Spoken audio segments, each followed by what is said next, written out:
but they still don't know that many other ways to teach, and they don't have guidance to design sprint, design techniques, design thinking any other way. So how might we help school teachers build this muscle and practice it?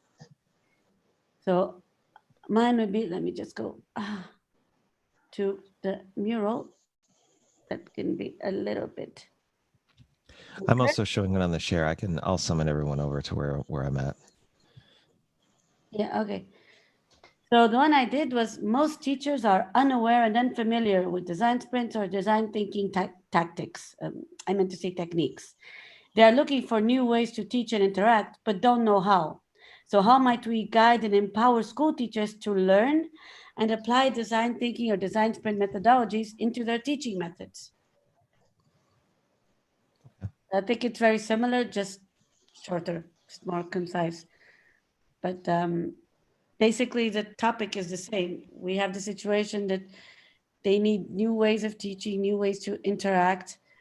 And even if they want to try it out, they have no guidance. So they don't know how to do it. So how can we change that? How can we get them to adopt? Which goes back to the can we make sure that this change, design thinking in education, is actually welcomed by educators? And the way to do that is to provide them guidance, to empower them to use it, to teach them how to use it and how to best incorporate it. Okay. Any questions for Gia? I have a question, not so much specifically for Gia, but more just a general question since I wasn't able to participate yesterday. But what's the benefit of design thinking that we're thinking of as a team for the teachers and the students? I briefly Googled it, but I just wanted to make sure that I'm on the same page as everyone else. We are assuming here that the benefit is that it provides a better way to teach, a more interactive way to teach, to develop critical thinking, to allow them to explore. Both teachers can then explore new ways of teaching, and also the students are exploring new ways of learning and relating to the subjects that are being taught. Okay. At least that's the assumption that I go to when I think of, design thinking, design sprint should be taught in schools. The underlying assumption to that is that it will revamp the way that both teachers and students interact with the subject being taught, right? So allowing them to analyze it in different ways, a more critical way, analytical way, different perspectives. Okay, Yeah, thanks. We're getting to the point where we're crafting our understanding of what the domain is like based on the selection that we voted. In terms of the rationale, it's mostly around how people came together around a particular idea, rather than having it kind of predefined before we came into the entire event. So it was basically what would be interesting or motivating to each of us, and then figuring out if there was a narrative that seemed to make sense for the collective. And right now we're kind of taking the messy middle that we've been working with, Jeannie, and we're kind of narrowing that down to something where we're defining what exactly that engagement looks like. But we're taking time out this morning to kind of go through each person's perspective and just take a step back from real fast execution and kind of get into the narrative around how people see this space that we're going to be working in. Does that make sense? Yeah, so it sounds like everyone's interpretation of it may be a little bit different in terms of the benefits as well. That's correct. Okay, cool. It would be cool if everyone can share that just to see everyone's different perspective. Yeah. So we're going through these one by one. And so far we covered Laura and Gia. I think the next one up is Eminem. And I know who that is. Americo? Yeah. You out there? Yes, I am. Now, you have to tell me, are you going to wrap this, or are you just basically going to tell us what you've put in here? I can wrap it. What I can say. No. You just. I was only kidding. You just basically say it as is. No, I see this issue much in terms of how we train our students in how they go, how well they go to the market, and how well they fit in the in the new paradigm of working and collaboration and being creative. And I think school teachers are that one great actor that delivers the training and practice with students new ways of working and thinking. And also they also are very important because they can do the necessary pressure to make the top the hierarchy in education to decide in favor of more interesting ways of learning, and mostly in more interesting ways of practice that we take from school to work. So in my perspective, I see that schools are teaching people in a very hierarchical way, still very attached to the industrial way of working with hierarchies and a waterfall way of doing things, and they can make a difference by integrating design thinking in design sprint in the learning process, so people can work in more relevant ways. So how can we empower them and make them familiar, and also to accept, because even for them this is a challenge, to accept this challenge. They have to be familiar so they can accept it, and they can fight for introducing this kind of practice and learning and methods in their educational program. And that's it. Do you want me to read the narrative? Actually, I think what I'm going to do is make that an option. So if you wanted to read the narrative as it reads, you can do so. Just because I had a thought that people may read the narrative on their own time. So to save time, you can, but or at the same time you can skip it. But if you want to read the narrative as written, you can do that. It's up to you. All right, I'll read it. I'll do it fast. So current educational system goals and practice are still strongly related with industrial mindset, the hierarchical understanding of organizations, and the waterfall perspective of the work. So the future, however, is known to be related with more agile organizations, team collaboration, and individual creativity. To face this changing paradigm, we need to change the way we educate students at their last mile of educational programs, and that requires having teachers familiar with the design process and methods so they can accept and feel themselves empowered to drive this change to better prepare university students to the labor market. And that's it. Cool. Any questions for Americo? No. By the way, if you're waiting to kind of go over your particular path that you've constructed, you can always take inspiration or cues from what other people have written and kind of incorporate those into your narrative if they make sense to do so. But that's just an option. You don't have to do that. I've seen that happen in the past with kind of constructing these kind of stories or problem statements. So I'm going to call on Obi-Wan Kenobi. Obi-Wan, where are you? You're my only hope. Where are you on here?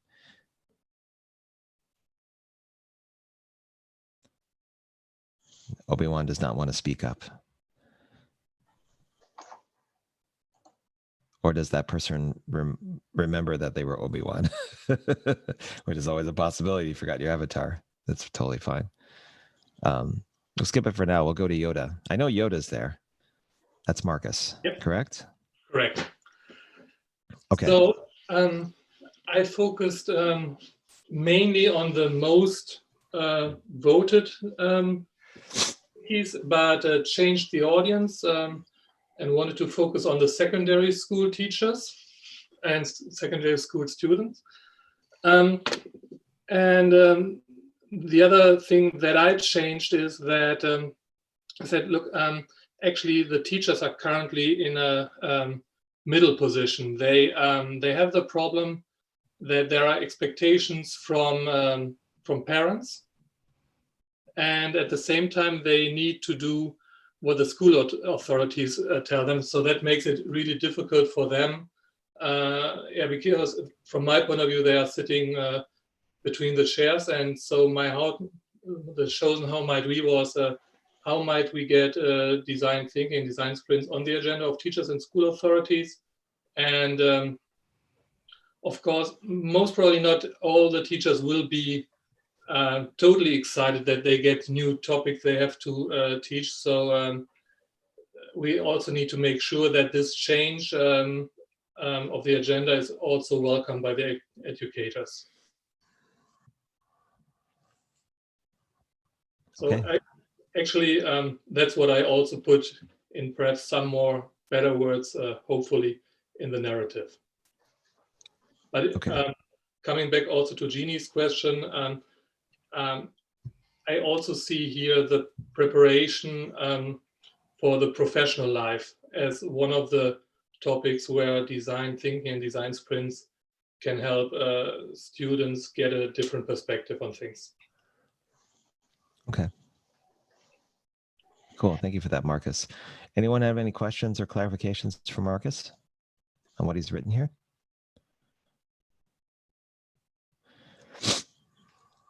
No? Okay.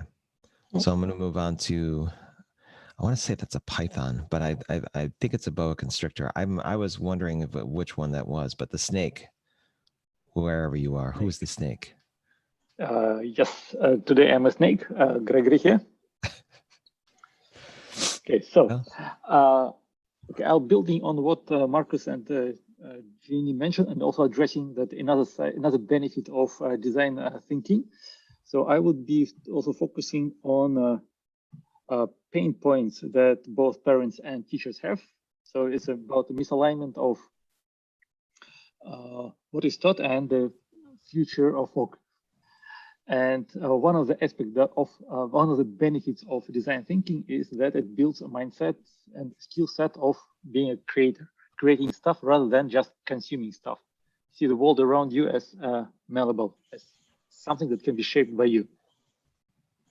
And teachers are looking for interactive ways how to teach this mindset, and design thinking is a good tool.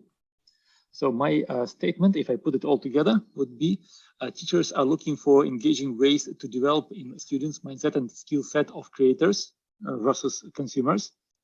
So how can design sprint practitioners convey better this aspect of design thinking, design sprints, so that it can be welcomed by teachers?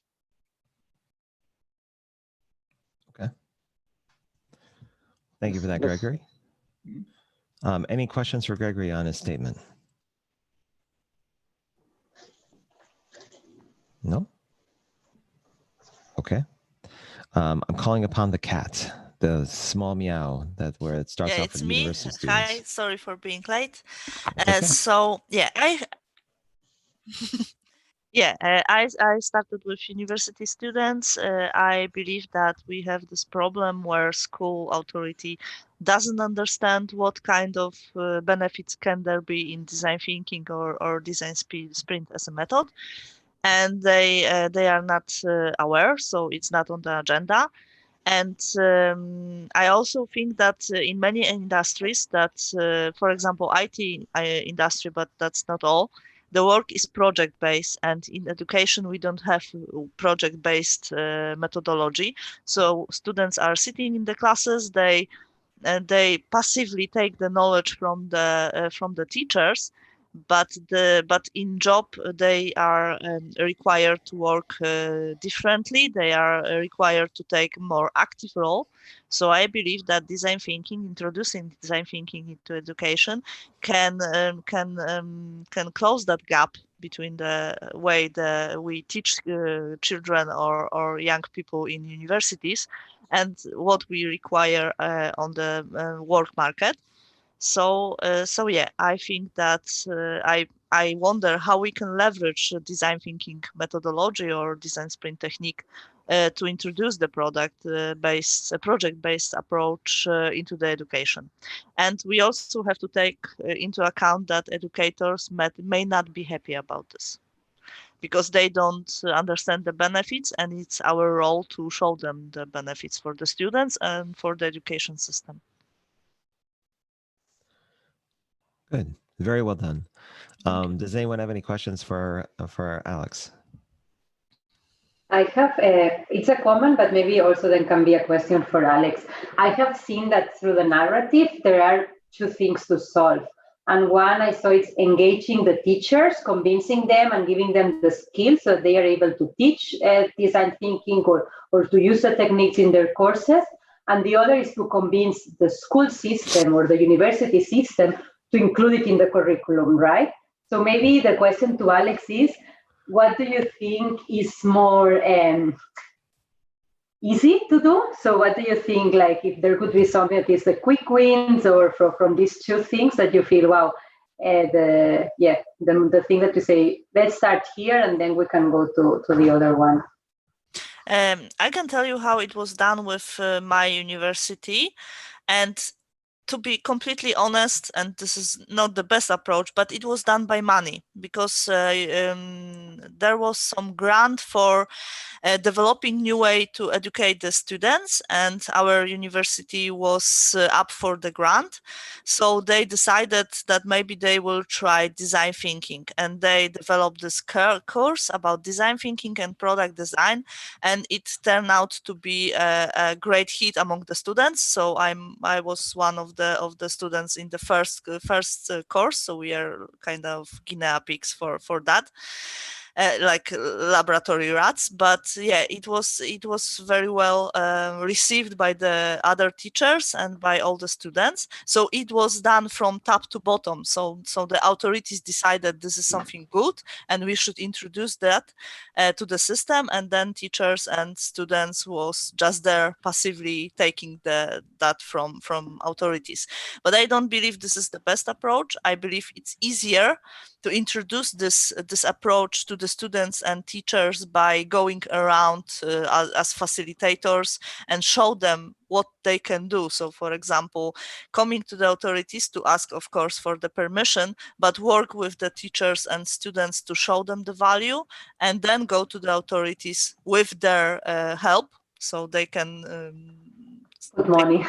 Yeah, and also, but also the teachers and students can provide some kind of support. They can say that, yeah, this is great. We were able to work on some issue, or we were able to make some project or something like that. So I believe in the bottom-up approach, but yeah, I know it can be done top to bottom also. Yeah. Okay, thank you. As a side note, there's commentary and questions that are happening in Zoom chat. They may pop up from time to time. If you see them, then you can read them if you want. Otherwise, you can kind of let them stay in chat. But just in case folks didn't know that they were there, there's a stream of commentary that's going on. I'd like to know if Obi-Wan is back with us. Is he one with the Force yet? Still not there? Okay. I'll move on. Go down below to Piglet. That's from Charlotte's Web, I believe. Yeah, That's me. I don't know, but I thought it was kind of cute. A smiling pig. Oh, that works. I think that's from Charlotte's Web. I'm pretty sure it is. All right, so go ahead and kind of explain your thinking around how you constructed this, Jeannie.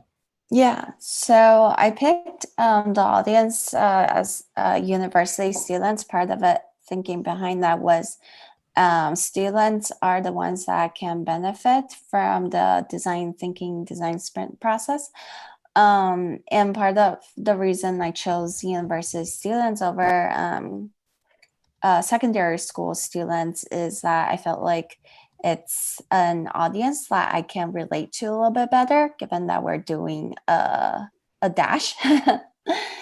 And the current state is that schools, they,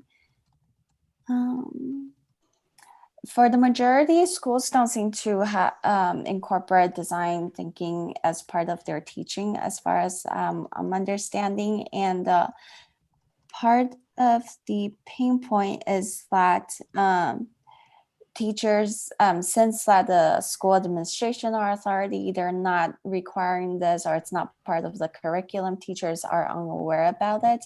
And I think one of the things before even getting teachers equipped with the skill set to teach it to the students is to get them interested in using it first and show them the benefit, so that they're more interested in actually incorporating it into their teaching for their students. And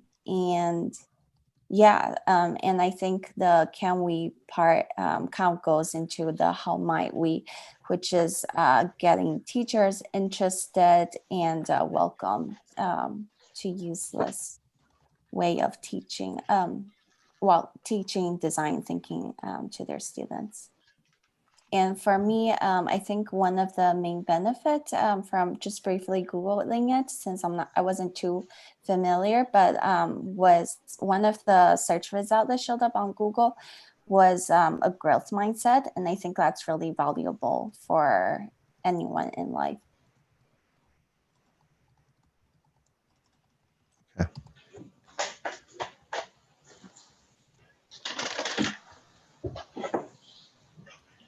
So I'm actually, this is me typing, by the way. I'm actually typing this out as you're writing it.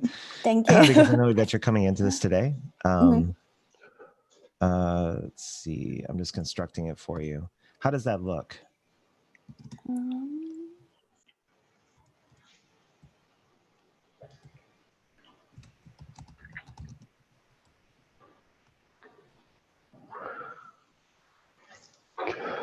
Yeah. That work? Yeah, thank you. Yeah. Okay. I think it's like a first step in it. Yeah, it's okay. Oh, no, I meant just more overall for the education system. Yeah. Yeah, thank you. Any questions for Jeannie? Nope. Right. Who is the cute puppy? I forget. I'm the cute puppy. Oh, well then here you go, Peter. Go for it. Isn't it obvious? Yeah, in weeks 0 and 1 of the global virtual design sprint, we did a design sprint on remote education. And that, I think, sensitized me and to everybody else that probably after the crisis, remote education is not going to go away. It just has happened. People have experienced it and experienced the benefits of it. So it's probably here to stay. But it's not possible just to transfer the classroom online. And we know from all our experience in remote meetings that the problem with remote meetings is lack of interaction. So you can imagine if in this meeting, Robert did all the talking, it would not be fun. It would not be... it would be horribly boring. It would be, it'd be even worse. And so I went straight to the pain point, and that is meaningful interaction in remote education, okay, for high school. Our audience is high school students. And so putting it together, remote learning will demand a higher level of interaction and participation from high school students. Use ideas from design thinking so that the students will create their own frameworks to have a deeper learning experience about, for example, mathematics. So a lot of this is similar to what everybody's been saying. What's different here is that it's not about teaching design thinking like woodwork or something. It's actually using the techniques from design thinking so that high school students can answer the question, why are we doing this? They can create their space beforehand and solve, maybe there's a learning pattern there to solve the problems after they've created the space. This is what was always a problem for me at school. You know, I mean, why are we doing this? Instead of just being fed, people will be more active and involved. Okay, great. Anyone have any questions for Peter? I just want to say that the team Potato Dog is prototyping a solution for create and share physical education activities. And I would like to suggest you to have a look at our channel. Sure.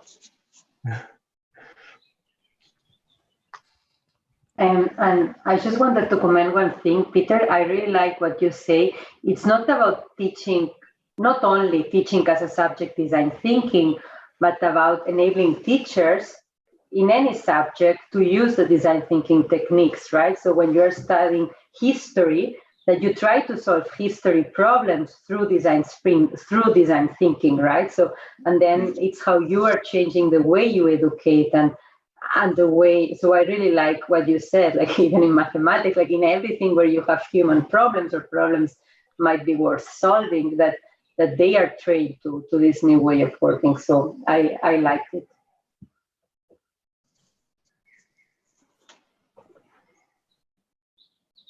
Cool.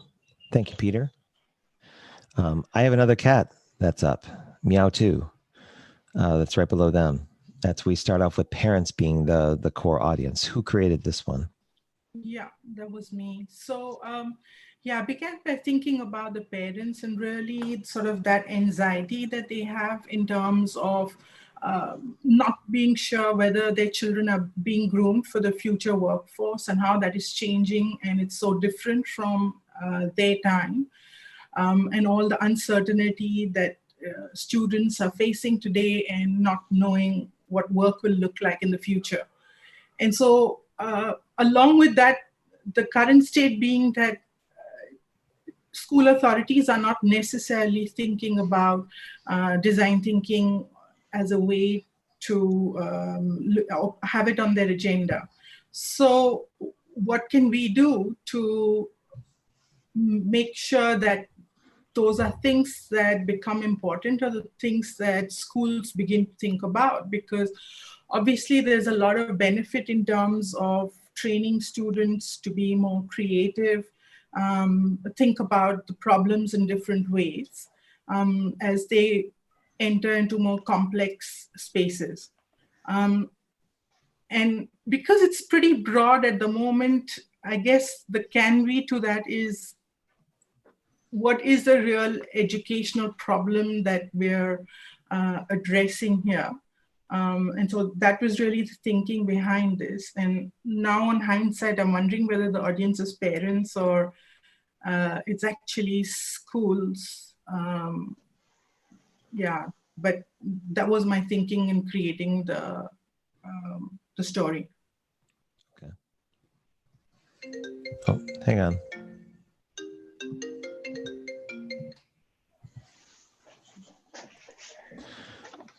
Any questions or commentary for Manisha?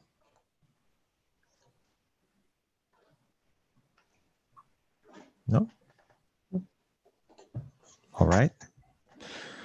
So we're going to go to some Stranger Things, and I'm forgetting the name of the kid that's here. But if you are the person who chose the avatar from Stranger Things and starts out with school teachers, please speak up. No? Maybe that person is also with Obi-Wan somewhere in a different part of the galaxy. I know this. The next one is Siri with Ray. So, Siri, are you back with us, or are you? Yes, I'm back. Okay. Yeah, I'm out. I'm back in the galaxy. This galaxy. You've come back from hyperspace. Got it. All right, we're good. I know. I just had a battle to fight, but I'm here. So the way I look at this was I picked the primary audience of the teachers, and I just tried to kind of like put myself in their shoes, and because we're kind of like in a exploration space at the moment, and my sense is that they've got a lot more important priorities in the agenda, which could be completing the curriculum, making sure that they're able to communicate to the students, teach a curriculum, take care of their own family, and get on with their life. So in reality, I think they don't give like two hoots about design thinking. And I think the pain point is teachers really care about the students. And I find like it's not just in terms of learning, but really that relationship, that teacher-student relationship, and how the students learn with each other and how they're together. is actually a very important piece of the learning experience. So for me, I think the real pain point is meaningful interaction between the teacher and the students, and also thinking about the interaction amongst the students, because learning is just not content, it is also social. So my guess is that's kind of like a big pain point. And I picked this How Might We mainly because it was like the top vote. So it's really about, if they're indifferent about like design thinking, then how might we get teachers interested to use design thinking, to look at how learning happens, and with the view that it could kind of like help us get a way into creating much more meaningful interaction and much more peak experiences when it comes to learning. So that was like the thought in my head. I think similar to Manisha, I felt like education is like such a complex topic that perhaps we ought to kind of like really uncover what is the real problem that we are trying to solve. And perhaps the pain point is just a door to other much more interconnected problems that has to do with learning. So the way I kind of like constructed the narrative was really through the window of like COVID-19. What it has kind of like bring forth into clarity is the blurring of learning spaces. Learning space has migrated from the classroom to the home, to the digital space. And perhaps if we extend our imagination beyond just COVID-19, it could it could go into other universe. So the current learning experience actually is fixed in terms of space, in terms of time, and perhaps we've not kind of like questioned the roles of people who participate in that process of learning and teaching. So I'm curious about how might we look at the learning pains with a fresh lens faced by students, because ultimately they are kind of like the lead users in this system, so that learning is adapted to their needs and the challenges to respond to the demands of a changing world. That's how I look at it. Okay. Thank you for that. Any questions or comments for Siri or Ray? Yeah, if I may, I find this really interesting because we notice here in Poland this thing like missing children, because we switched to remote education and not all of the students has access to, for example, laptops or computers. But also there's a problem with violence. So some children are in pathological families and there's violence in the families, so children are afraid to come up on the call with the teacher, so the teacher can hear something in the background, so they are ashamed. And I believe that the switch to remote education can also help us not only provide education for more people, so the people that are, for example, in a remote location where it's hard to provide a good teacher, so it's easier to provide a laptop and a person who can switch on the call and connect the students with a teacher on different part of the world. It's easier than to get the teacher physically there. But it's also, if we can come up with better learning techniques and if we can come up with interesting learning techniques, we can also have the remote education here to stay. So we can tackle a lot of problems or of social problems this way. So it's very interesting point, Siri. Thanks, Alexandra. Am I supposed to say something?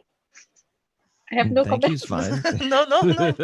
You could say something derogatory like, all right, whatever. Okay, sure. Thank you for No that. script. I really love that perspective as well, because I'm just curious about like how like the narrative would also open up this opportunity space to look into some of these problems. So I really like the perspective. The only thing is I was also trying to remove our biases in terms of like the solutions. So I tried to remove all the solutions. So I removed DT out, I removed virtual out, so that like when we look into like the issues and the pain points, it would perhaps broaden our viewpoint in terms the solutions that we could plug and explore. So that's all. Thank you, sorry. Robert, now I have a question for you. So building on that comment on taking out design thinking and design sprint from the statement, I know our initial how might we question was how might we get design thinking and design sprints to be taught at school. So how much relation do we put now in this story and storytelling to that initial challenges? I understood like it should be related to that, and now I'm hearing like it could also be good to go one step back, and even maybe we don't need to teach this, I think, at school. Maybe we need to teach to do another thing on virtual. So I would like to hear your thoughts on that point. So yeah, that's the interesting part, is that when you actually open it up for socialization, rather than just kind of like the execution and figuring out what the top loaded thing is, you'll start to see the gray area in certain areas. Like you tend to see the color that people bring to the conversation around the different dimensions of things. So this is to make sure that we understand each other's perspective beyond what was stated just in the cards. If we get an idea of intent, then it influences the way we think about each of the particular narratives that we're constructing, and where we started with versus after talking about it and thinking about it, what we really care about or what we see as important. And that's going to factor into the voting that we're going to do before we break at the top of the hour, is that you're going to be hearing from everybody and how they see what we're dealing with in the problem space and how they kind of create a narrative that they want to move forward with. We're going to basically vote on one that we really like as a group and kind of put all of our focus on that. So it's that the whole purpose of kind of having this kind of discussion about, are we in the right space from the process perspective of understanding the problem originally to making sure that we're targeting the right audience. It's going to run the entire spectrum. But what the dash does, or this process does, is that it borrows from pretotyping, in that it posits that all information that you're going to get outside of your own personal experience is third-party data, and it's not as fresh. So you're really looking at a fresh perspective or your own perspective on the issue, rather than the collective intelligence of what you would normally get through research or subject matter expert interviews. Mm-hmm. Could you be rewriting the wheel? You could be. But granted that if you started going down that path of understanding your problem space from other people's perspective, it can color the way that you actually think about the solution. So that's where this kind of runs counter to design thinking and design sprints, is that it doesn't really front load or understand the problem space from the perspective of research. It goes into your own gut feeling and perspective of the space, and that through either prototyping or pretotyping, you're going to learn about it later on. I know that was a long-winded answer, but that was the original intent of kind of doing this exercise, is to go through the motions and understand how we construct it. And then once we start explaining where we are with how we're understanding the problem space, the concerns or emphasis on what we need to understand to move forward kind of comes into view. Cool. Robert, I find, if I might make an observation about this whole process, is it's intentionally messy in such a way that actually, and after going through everyone's responses, it's significantly influenced the way that I'm thinking about this problem space. I almost feel like I'm jumping onto a different train and looking at a problem from a completely different angle, which may mean that I'd say like 80% of the cards that I originally looked at are kind of thrown out the window. I think it's because this problem space is so big, it's so broad. There are so many issues that are potentially, they're all equally important, so to speak. And so, yeah, this will be interesting. So Will and Yeah, everyone, it's- there's somebody at the front door downstairs. I'm going to go open the door. For the person that, I think it's Nikhil who's at the bottom that started here. Nikhil, do you want to go through your particular path and kind of explain how you came with your solution sketch? Sure. So I think it's a cumulative argument of what I've heard so far, but I'll just quickly take you through it. So I believe, my perspective is that there's certainly a gap between what is being taught and the way it's being taught today, vis-a-vis what's required down the line for children aged anywhere between 5 to 14. It's a long gestation period, so they invest a lot of time, around 5 to 10 years in their education, to find out that what they have learned is no more relevant. The current state in context of design thinking is that both the teachers and the parents aren't aware of what this is and how it can be used to drive effective learning outcomes. The pain point, in my opinion, is that the children today are not learning, they're learning by knowing, they're not learning by doing or by thinking. And design thinking could be one process which could be adopted by teachers in all the subjects that they teach, as mentioned earlier in many of the points, not only as a solo subject by itself. It can be incorporated in teaching maths, science, and in a way that makes their learning more effective and scientifically proven. What can we do? Can we drive this adoption for schools and also make this an open source so that it allows collaboration? It also allows students to become more inclusive without essentially telling them that this exercise is for becoming inclusive, because by design, this whole process is inclusive.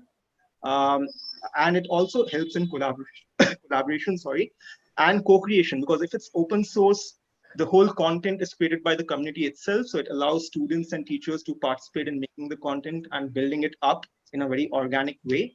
And that's the kind of learning outcome for students would be, they drift towards solving problems, thinking about how to make things rather than simply learning concepts. They start applying those concepts and making things, which is what goes closer to the future of work or the demands of today, which could be digital or which could be otherwise, but it's all about making things and creating value in the society. So that was the overall picture that I wanted to draw. And Nikhil, what was your avatar that you chose? Sorry, I didn't choose one so far. I'll do it today. I haven't chosen one. That's May why I choose? Can I choose one for you? Very much, please. Yeah. Okay. Is there any questions or comments for what Nikhil has constructed here? Yeah, I really like the open source approach, because I know we are not supposed to be focusing on solutions right now. Yeah, but yeah, I like the open source because I know that community always can create something better than few people. So I'm a huge believer in open source software, for example, but I witnessed a few projects, open source projects for social and education in my country, and I know they are working great, and the input from the community is huge, and it allows us to build on the ideas of others, so it's great. Yeah, thank you. Nikhil, do you want to go cute or you want to go fierce? I think cute should be okay. Because I look fierce right now, so I think cute should be okay. Good. Well, I think so if you want to go cute, let's do this one. I'll give you a bunny one. The alternative was going to be the Undertaker, but I don't think we'll go that far. We'll leave that be. Okay. Any other commentary or questions for Nikhil? Do a little bit of rewind and see if some of the people that I missed earlier on are available. So I'm looking for the boy from Stranger Things, the guy where the audience starts with school teachers. Who constructed this one? Hi, Robert. That was me, Paulina here. Okay. So I just tell the story.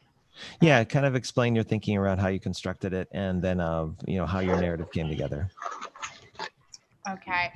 So I decided to focus on teachers, right? And thinking about the challenge that they are facing right now, and both teachers and students. And actually, in the previous design sprint that we were doing for the past 2 weeks, we were also exploring this idea of education, online and remote education. And one of the things that we can definitely say is the lack of interaction, and that not a lot of teachers know how to interact with students online. Plus, they don't really do a lot of things to help students to interact with each other in a meaningful, non-fun related way. So that's what's this is the idea that I took to build up my narrative, my story. So the idea is that teachers, they realize the current challenges of online education, online remote learning that are connected to interaction, both with students and helping students to interact with each other. And in this regard, they start exploring what are the alternative methods of teaching, especially in their online education environments. And they are looking for ways to experiment. So because there is this challenge and they already went through the pain and frustration of actually doing the classes online, they are open to try things out and to figure out what will be working for their particular classroom, for their particular learning goals, and for their particular curriculum. So in this regard, for me, their question is whether their design sprints methodologies can be integrated with their pedagogy, with learning methodologies, and aligned with a certain particular learning outcomes. And if yes, can we make it easy for teachers to apply in their everyday classroom activities, both online and moving forward offline as well? Okay. That's it. Any commentary or questions for Paulina? No. No? All right. We had one more before. It was Obi-Wan. Yeah, that was me. You're my only hope. All right. So you were started out with school teachers here. Yeah. Okay. So I decided to focus on school teachers. I have a friend that has been dealing with an issue with teaching younger kids, especially, and finding creative ways to do so. And so this was kind of close to my heart. So the idea that I had was essentially that teachers have no idea what design thinking is, and the few teachers that I did canvas once upon a time were kind of aware of what it was, but didn't really know how to put a name to it. And whatever courses that they did take may have just brushed on the idea, but there was no practical element to introducing that into the classroom. And so in so doing, the pain point was really that there was no resource for them to really delve into the subject matter a little bit more in terms of the classroom setting. So the how might we that I wanted to focus on was how might we help school teachers build this design thinking muscle so that they can be confident in using it in their classes. And I guess the bigger, broader question was how might we introduce this design thinking and get buy-in from a broader perspective of teachers and administrators as well. Yeah, so that's basically the story that I put together and what I want to focus on. Cool. And apparently the dog does as well. Whoever's dog that was. Okay, any questions or comments about what Will's put here? No? No. All right, so let's do a tally of all of the narratives that we've gone over in the past hour. So we have 1, 2, 3, 4, 5, 6, 7, 8, 9, 10, 11, 12 narratives, 13. So we have 13 altogether. Here's what we're going to do. So you let me know if this is something that works for you or if it's something that you really don't like. I'm thinking that we can basically vote on 2 of these narratives that we really like. So we have a primary one and a secondary one. The votes are going to stay the same, but in order for you to consider a solution, or it's not a solution, but a narrative that you see here, all you have to do is vote on the avatar on the left-hand side, and that will tally up the vote that you give. In fact, I'll do different. I'll do 3. So vote for your top 3 kind of narratives that you see here that you really like. And that should give us enough variety across the board. And to apply your vote, you're going to be putting your votes on the avatars in the little circle images that are to the far left of each of these particular narratives to vote on the ones that you really like that we would take forward into ideation. After we do this vote, we'll take a 10-minute break before we get started into ideation so you can get up and do what you need to do. So is everybody ready to vote, or do you have any questions? We're good? Okay. Now remember, only vote on the avatar circles. Don't vote on anything on the cards or the narrative statement, just on the avatar to the left of the entire section that you are considering. Again, your votes are going to be for the entire narrative, audience, current state, pain point, how might we and can we, and the narrative statement that goes along with it when you place your vote, right? Okay, let's give this a shot and see how it goes. Everyone gets 3 votes. And we're going to be voting on the storytelling 2.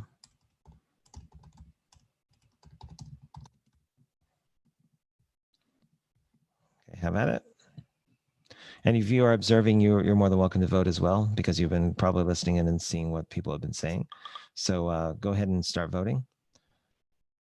And Robert, our criteria to vote, which one is it? Is like what we feel it's more appealing to us to solve, what we feel it's more close to the reality, or what would be the criteria? You probably have your own criteria to work with, but I would suggest I would probably suggest saying, what would you like to move forward with? That would be really interesting to work on and produce some really interesting ideas from your perspective. If you had 3 of these to basically choose from, which of these 3 out of the 13 that are here, or the 12 that are here, would be really, really interesting to work on. And all you have to do is put your votes on the avatar on the left. I would probably distribute your votes evenly, meaning that you don't want to double vote on one particular one. This is an exercise where stacking your votes won't matter much.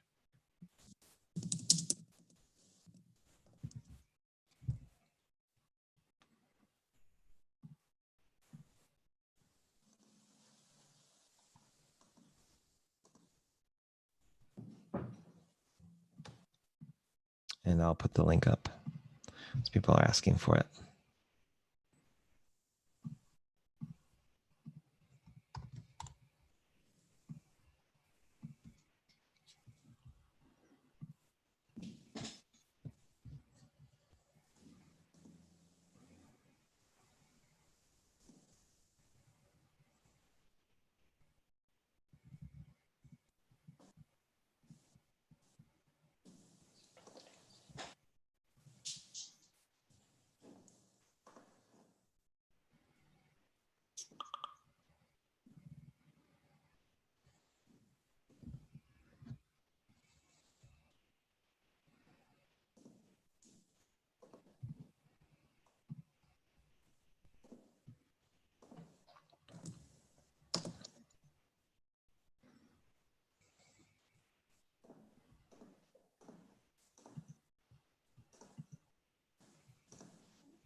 Okay, so a little over halfway done.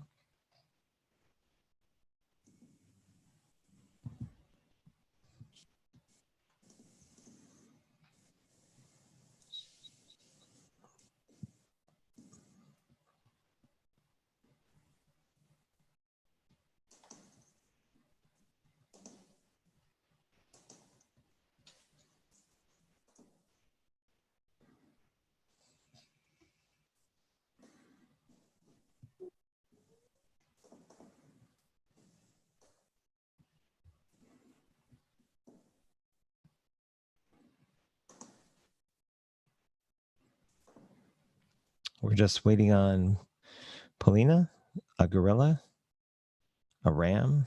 I think that's it. We're almost done.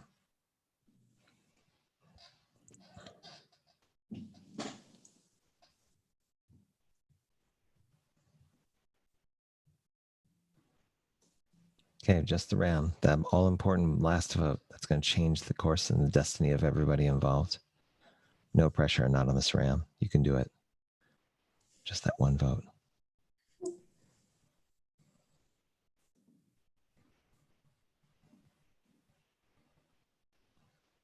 I'll give you 10 seconds. After that vote. Oh, there you go. Very good. All right, let's see what transpired. Okay.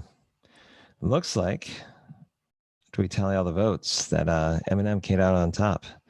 So we're going to focus in on that one really fast. That would be the one that focuses on school teachers. And the narrative is, the how might we for this one is how might we get teachers interested in using design thinking methods and include them into the learning process. So it looks like that's the direction we're going to be going in. I'll highlight this in just a second. It's 8:07. Let's reconvene at 8:15 or 15 after the hour. So I'll give you about 8-minute break while I transition what we voted on here over to the next section. If you don't have to break and you want to stay on the call, you can do so and just ask questions or clarify process. You're more than welcome to do so. But thanks for the votes, everybody. I'm going to work on getting this getting ready for ideation. Okay. Okay. All right. Okay. Ooh.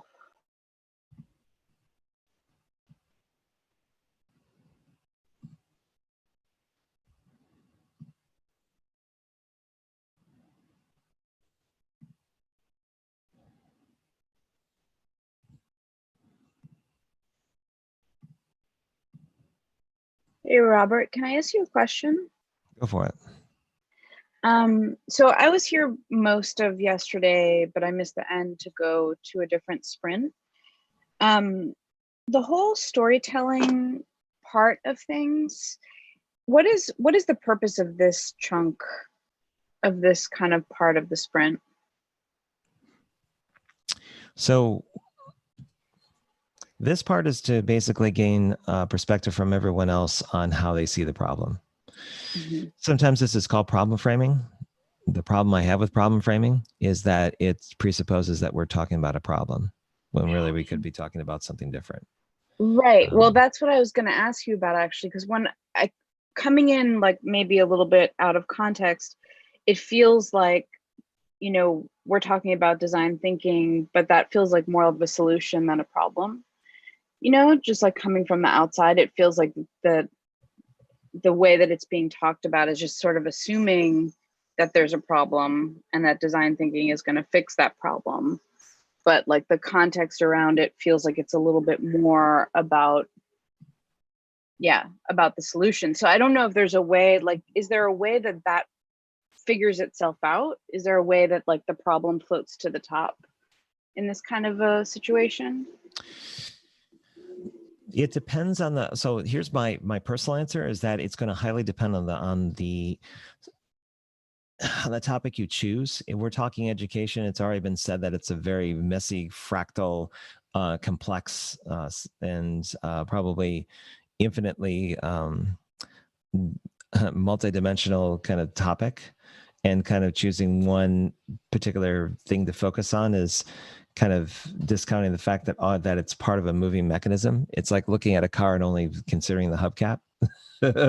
So I look at it from the perspective of, well, if you're going to influence change or consider moving the needle, it's great if you want to focus, but you do have to kind of play in that messy middle to figure out where it makes sense to kind of play, given what the team is constructed of and what their goals are.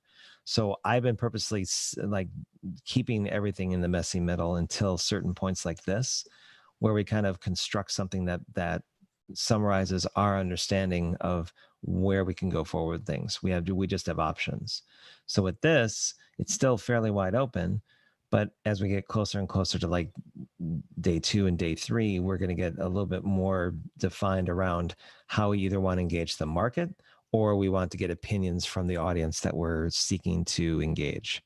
So it just depends on the nature of what we create. We'll probably dictate that. Mm-hmm. Okay. Thank you. No problem. And I'll default with this, saying that I'm kind of playing this by ear myself. This is kind of a collection of what I would call like the best understanding I have of different design thinking methods, and kind of bringing into the fore what we're doing here.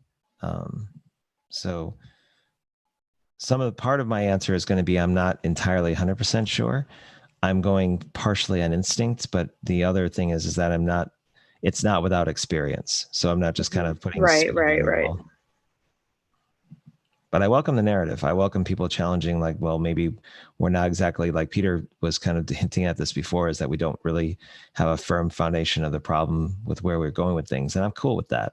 I don't mind the fact that we're kind of like not quite there. We're kind of like, we don't have a firm understanding of what we're actually shooting for yet, which is the point, is that we don't try to really hone in on that, because that's what classic design sprints tend to do. And I am looking at this from a different perspective. It's like, well, maybe you don't necessarily have to go that defined really fast. We'll see.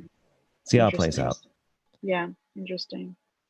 Because then Peter can say like, ha ha ha, see, you needed to get defined, and I can go, yep, you're right. But it's really not who's right. It's just kind of thinking about how this can play out.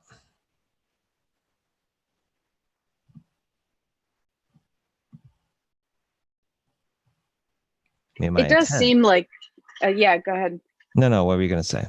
I was going to say that just like, it does seem like just by kind of reshuffling it over and over again, and like probing and rephrasing and voting, and sooner or later, sort of that problem will figure itself out, seems like.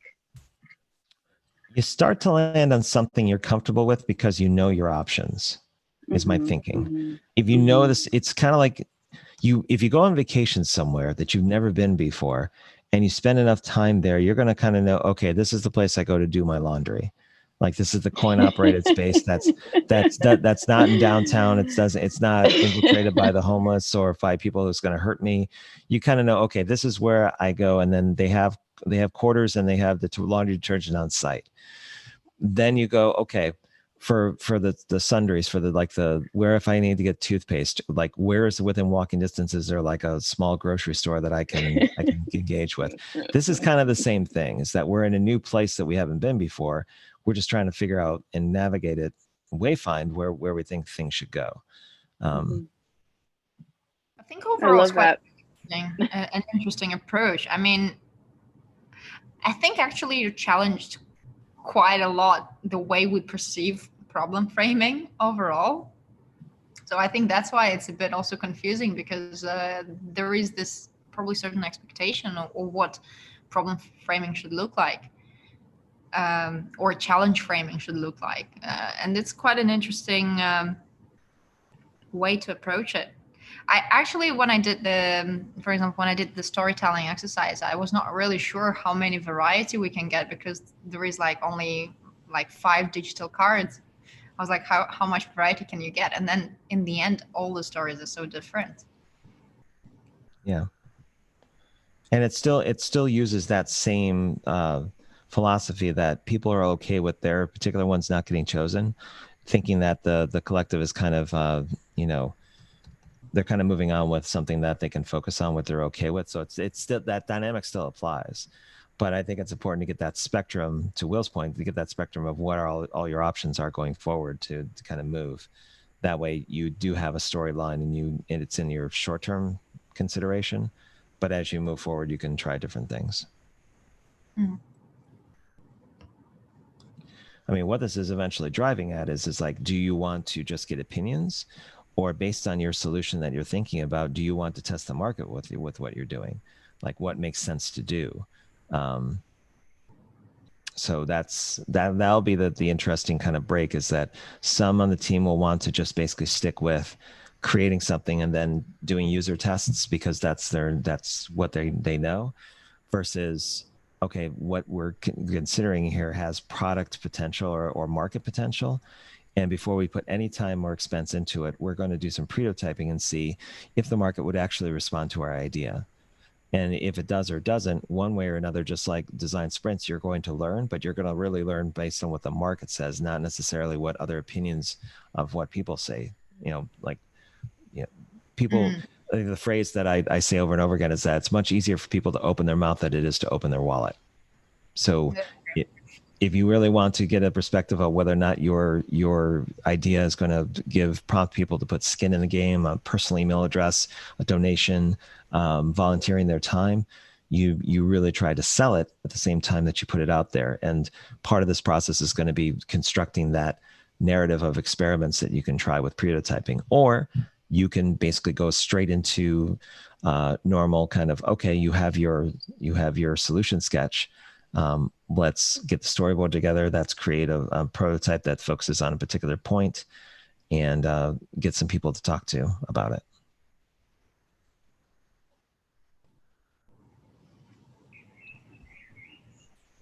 And I've been going off, sorry.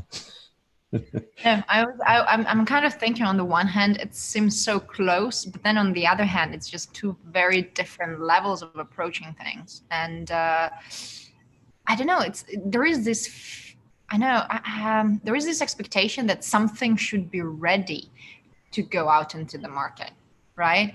While the prototyping, technically, you kind of fake it in a way to test the market. So I think it's kind of counterintuitive in a way.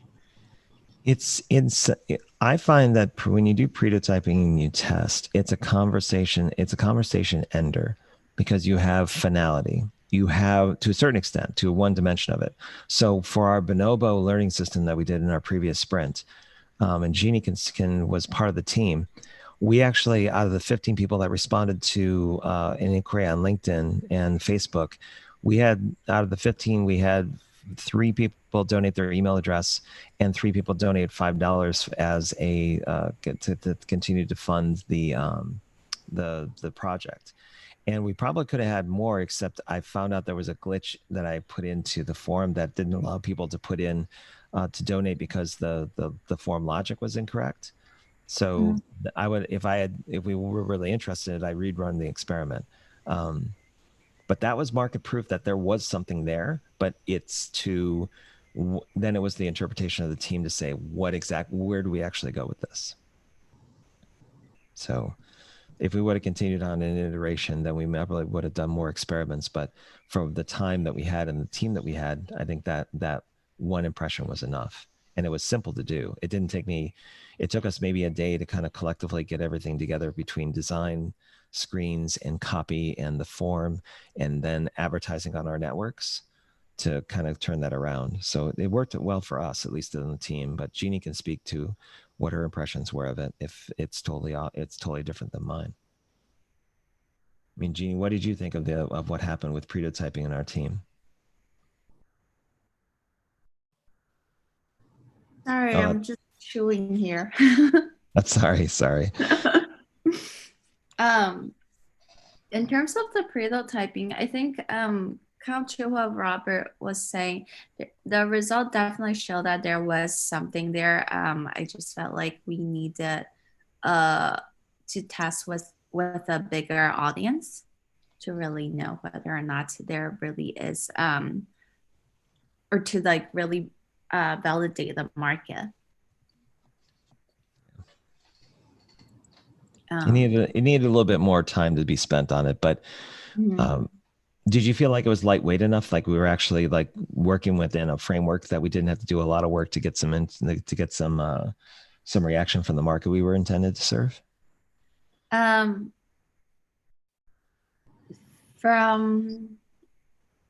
think it was, in a way, it was pretty lightweight, but at the same time, I felt like our designers did put a lot of work and effort into creating the prototype.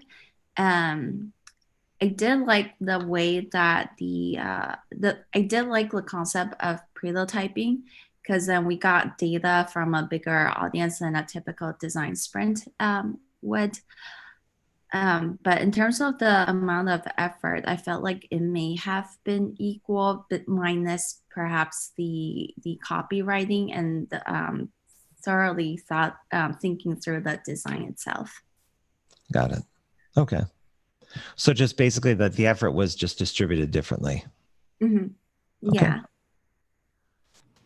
Okay, fair enough.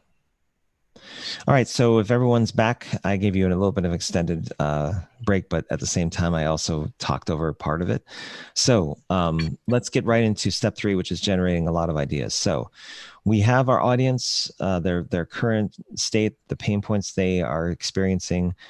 With this particular narrative, we have a how might we and a can we. The thing we're going to be concentrating on for this exercise is the how might we question that's here, with the narrative kind of coloring the question that's here. So when you do this rapid ideation exercise, what it's meant to do is take in a lot of different ideas that you may have on how to basically answer the question. This may or may not be something where you're trying to solve for it immediately, but this is to think about what the solution space looks like and to kind of give it some shape. So you can be as detailed or as general as you'd like. Usually somewhere in the middle is pretty good, but I would defer, since we're getting all together and we're doing this, try to have your ideation in terms of quantity over quality. So the more you put in here, the better. The crazier or the bolder or the kind of out of edge that you are considering, that also works. As these ideas are being constructed, you could potentially see 2 and combine them into one particular idea. So if you see 2 on the board as you're looking at this, say, oh, I can combine this into another idea. That's also encouraged with this exercise. So all you have to do to get started is just double click on any of the gray cards here. We'll continue on for about 5 minutes or until all the gray cards are filled up, and then we'll do an ideation exercise. Sorry, a affinity diagram exercise similar to what we did yesterday with kind of grouping things and rearranging them. Okay, so have at it. I'll give you 5 minutes. What you're going to be doing is looking, if you need an anchor, consider go after the how might we question that's here and try to directly address that question. If you want to like deviate from this a bit, you can consider the can we question and kind of answer that as well, though it's a little bit harder to do. You still can do it. And then if you want the container that this how might we question sits in, look to the story that that M&M has written for you in terms of like the perspective here, and also use that as a way of creating some ideas in this space. So go ahead and get started by just double clicking on any of the gray cards to add in your ideas. Remember, bold, maybe you can go practical, innovative. You can add a couple of ideas together, but you don't want to spend more than 1 minute on one idea. If you're thinking too deeply about it, just get to the main point of what it is and move on to another card so that you're really emphasizing quantity over quality. Okay? Start the timer now. All right. And let's see what you come up with.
And again, I'd encourage people to take a look at the ideas as they're written currently.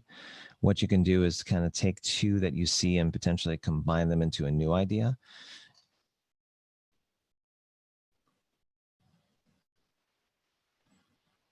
And if you're spending more than anywhere from 45 seconds to a minute on a particular idea and you're thinking about it, you gotta basically disavow the complexity of it and just go with the very top level idea of what you're thinking.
I'll wait for a little bit. You can keep on putting in, looks like we're going to have enough momentum to the point where we're going to fill up all the cards, which is perfect.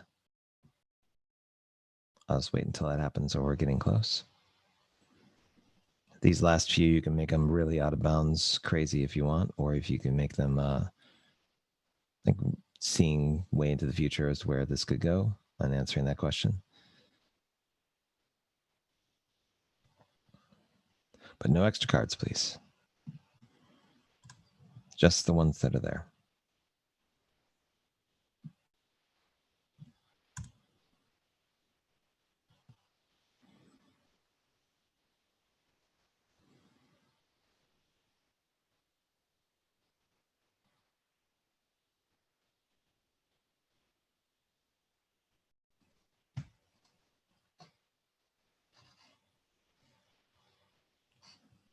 Okay. As we're wrapping up these last few, similar to what we did yesterday, we're going to do affinity diagramming. You just drag a couple of cards that are very, very similar or that are in the same space down below the group name section here and give the group a certain name that corresponds to those cards. And you'll take all the cards that are up here and kind of put them below where they seem to go. And based on those groupings, we will kind of look for duplicates afterwards. But in the meantime, just take, like, say, create a real lesson for curriculum, and there's another one around invite a teacher. Basically, I'm just put a couple of these cards down here, whatever they are, if they have an affinity, put them under one particular group name and title this the way that you think the group is representative of it. So this could be cookies, just for the sake of example. Go ahead and do that with the rest of these cards here and kind of sort them at the bottom based on their affinity with one another.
Looks like we're coming along pretty good.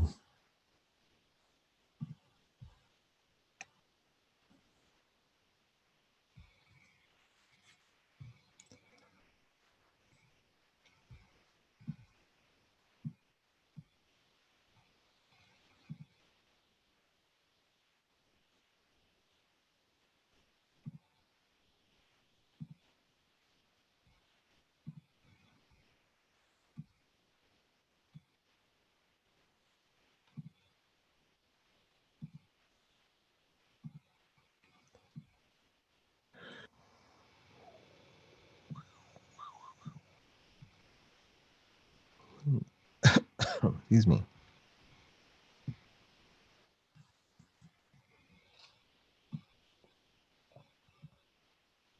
And again, you don't need to force particular cards that they don't seem to make sense in terms of where they're located. But if they do seem to have a natural fit, then put them where you think they need to go.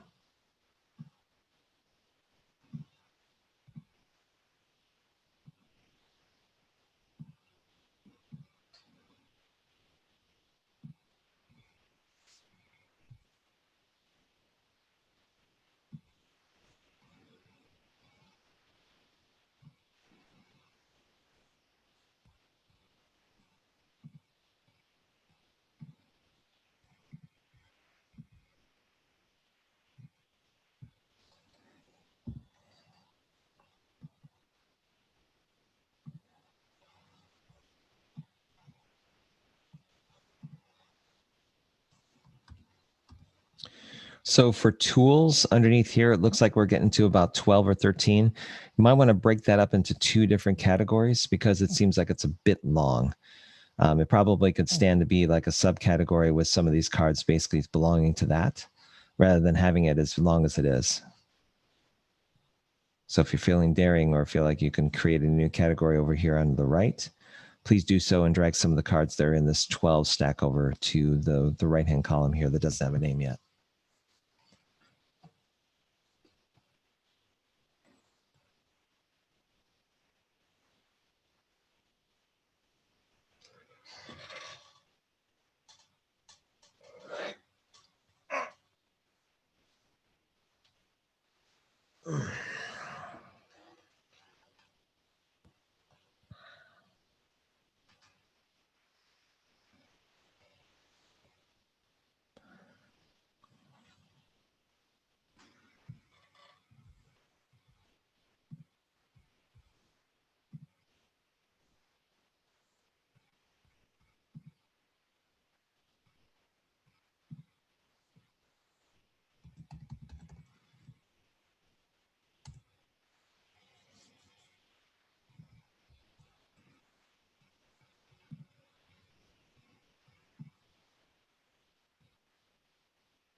Okay.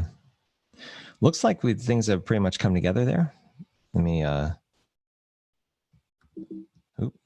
Where the mouse cursor go? There we go.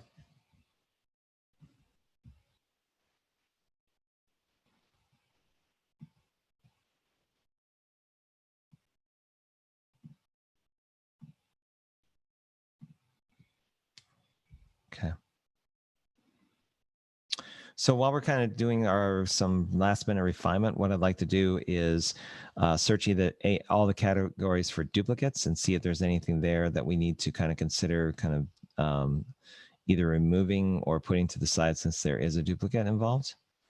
All you have to do is just basically color the cards in the exact same fashion that they are currently.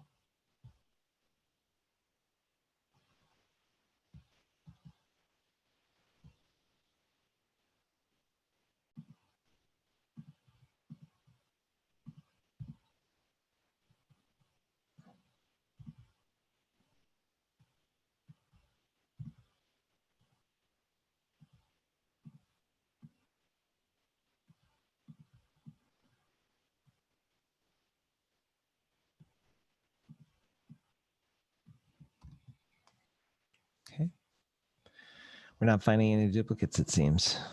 Or at least we're still reading through the cards. Either way.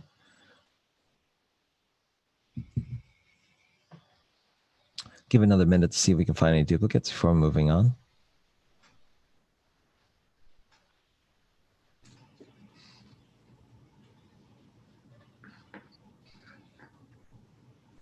I should be right back.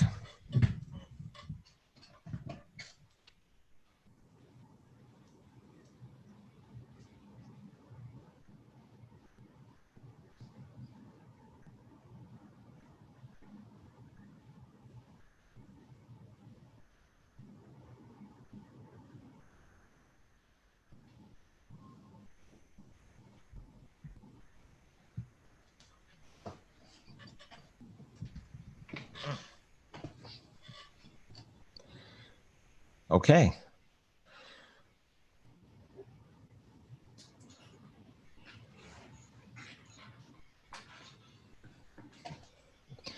Okay, so we have a lot of different ideas here that are categorized in different ways. I know people are kind of scanning through, so I'm going to give some time to do that. Kind of look over the cards that people have written here, get some ideas, get some perspective on some of the ideas they put here. I think let's do a tally. We do 5, let's see, 7, 14, 21, 30, 40, 50, 60, 70, 80, 85, 15. I think what we'll do is give everyone that's involved with this 5 votes. So what you want to do is look over the different ideas that are here and vote on your top 5 ideas that appeal to you that you would want to take into either prototyping or pretotyping. We're going to be looking at the outcomes of each, but for now you want to vote on your top 5 ideas across the board.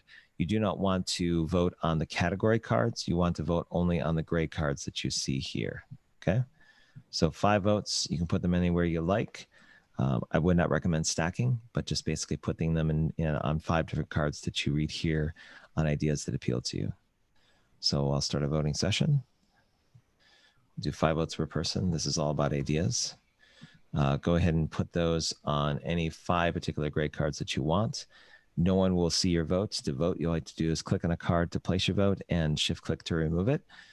And everyone's anonymous at this point.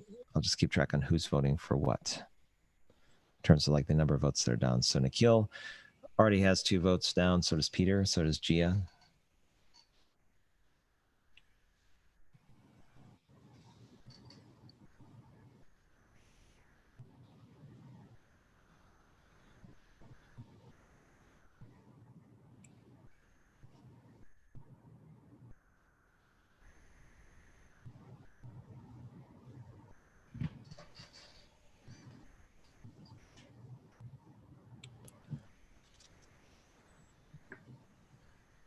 So Alex and Nikhil are almost done. Same with Peter. It's a 3-way tie for first. And Alex comes right across the finish line. Coming in second is between a hippo, a hall, and Gupta. And now a bear. Nope. The gorilla comes out in front. Then finally the hippo. So it's Alex and 2 anonymous animals. And I'll stop my commentary.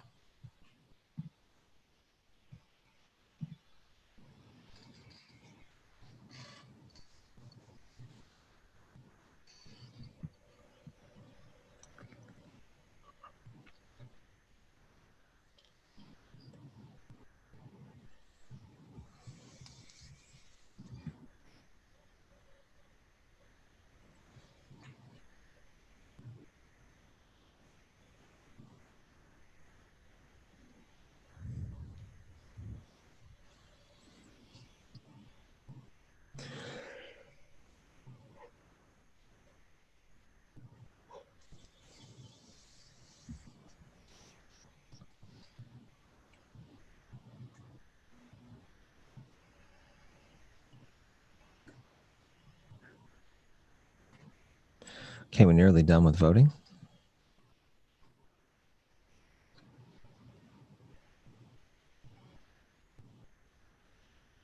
All right. Just Aram is left.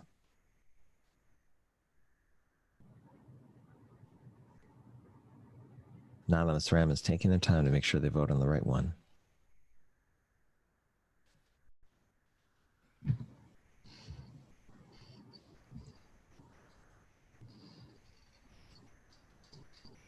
It looks like we have a lobster, pig, and a shrimp who are not voting. Same with me. Oh, fish flipped the vote. Put it back. All right, let's end the voting session, see where the votes panned out, how they worked themselves out. So we had one that had came out with 6 votes, where it's a design thinking kit for teachers and students so they can go, so they can with little training familiarize themselves with design thinking and use it. Followed by use DT methods on spring and summer camps for kids. And then we had a bunch that had 3 votes and one with 2 unique votes. So we really had about 6 that were in the same space. So we do have to pick a third. I think what we're going to do is use the technique down below to kind of work that out. So I'm going to pick all the 3s that are here. So if you give me 1 second, I'm going to kind of take the 6 that were involved and bring them over here. I'm not going to drag the cards, but I'm actually going to duplicate. Actually, I'm going to let me refresh, because Mural's starting to flake a little bit in terms of me actually being able to choose the interface. Just give me a minute.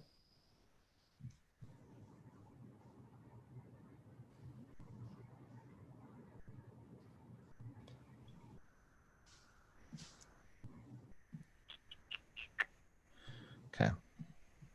Let's see if this works. Still not doing it. Okay, never mind. Let's do it this way.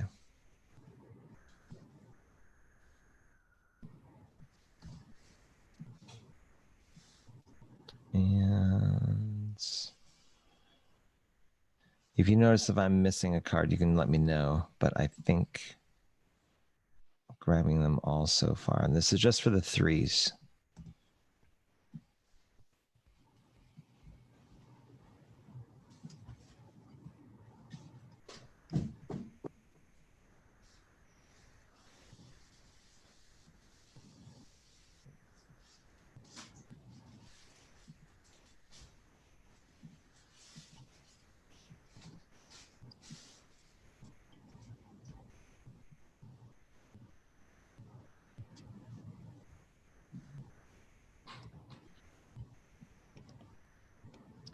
Now there was one. Let me take a look at the results page real fast.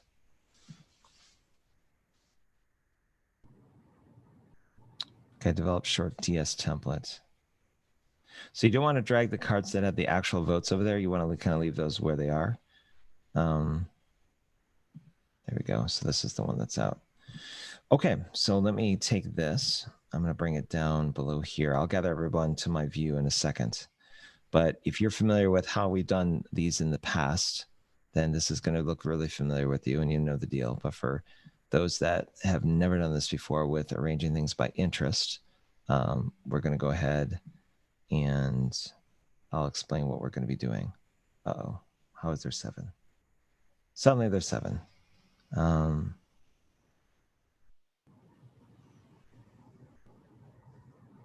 there's 2. Yep. You have a duplicate, yeah. There you go. Okay. Just thinking there might have been. Okay. Right. So what we're going to do for our number 3 is we're going to take the ones that had a 6-way tie, and we're going to figure out between all of us what our interest is in it. We use a simple x-axis to achieve this. So the what I'm going to do is basically put the first one here where it says design thinking communities around the world cooperate to help teacher communities. I'm going to put this right in the middle here. What you're going to do with your mouse cursor is basically put over this x-axis here. You want to put your mouse over where your interest is in this particular one. So if it has a low amount of interest for you, you kind of move your mouse like this over the line here. If it's meh interest, it's okay, it works, and it's in the middle. If it's like, yeah, I want to do this, I want to ideate for it, then you want to put it over in the high. So we'll go through each of these and we'll have them play against each other. So for design thinking communities around the world, cooperate to help teacher communities, where on this for your personal interest is this involved? Is it on the low end spectrum or the high end of the spectrum? And it looks like it's generally probably closer to here, somewhere around here. Okay. All right, so then the next one is to offer pro bono virtual design thinking and design sprint sessions for schools. In relation to this card we just placed down, where does this sit in terms of your interest? Is it high, low, or somewhere in the middle? So we got 3 people over here, 4 people on the left, 5 people on the left, and then we got 5. It almost feels like it's squarely like right here in the middle. It's like sitting right in the interest level right there. Take the next one, which is viral video of teachers and students with design thinking and showing differences before and after. Where does this fall in your interest spectrum in relation to the other 2 cards we put here? We have a group of people that we have a Seahorse that thinks it's fantastic. We have Will and Martian this, but people are kind of going, no, I think it's kind of sitting right around here, even though with that extreme on the right. Kind of the majority seems to think it's there. Then we have radical collaboration. How does that strike you in terms of an interest level between the 3 cards we've already put down and interest? So Nikhil and the B are there. Go ahead. Can I ask for some clarification? What the author meant by radical collaboration? That's the thing, is that the original author wasn't specific, so that's kind of the interpretation of what it is. But if you want to, you can clarify what that means, whoever wrote it. I usually don't ask for clarifications after the fact because it skews the understanding of the votes that we did the first time around. So there's an implied understanding of the radical collaboration card. And if we put definition around what that is, then it may discount or increase the votes that were put there. Does that make sense? Of course, yeah. Okay. So as is face value, radical collaboration, where does this sit between the 3 cards that are there and where you going? So the RAM, B are on the right. There's a lot of frantic things going on the left. So I think it's probably sitting over here, right under there. Platform that aligns various design thinking methods with learning outcomes. Where does this sit for everyone in terms of interest? That looks like it's sitting right around there. Okay. And then finally, GVDS for teachers, top voted projects get funded to be implemented. Where does this sit in terms of the interest impact, the interest scale for you between all these other cards that are here? And that's looking like, well, Peter's over here, B's over here, Will's over here. So it looks like it's kind of beating out that one we just put down. So we're going to kind of put it, yeah, it's kind of scattered, but I think it's just edging this out. So let's take this one and we'll take that one and bring it over here. See if the mural will play nice. It does. And we will take the 6 and the other top voted card that we had here earlier. 6 and 4, correct? Yep. Okay. And I have somebody at the front door. The first one was my wife. The second one is the actual person that's supposed to be coming. So let me wrap up what I'm doing here and hopefully I won't delay everybody. Okay.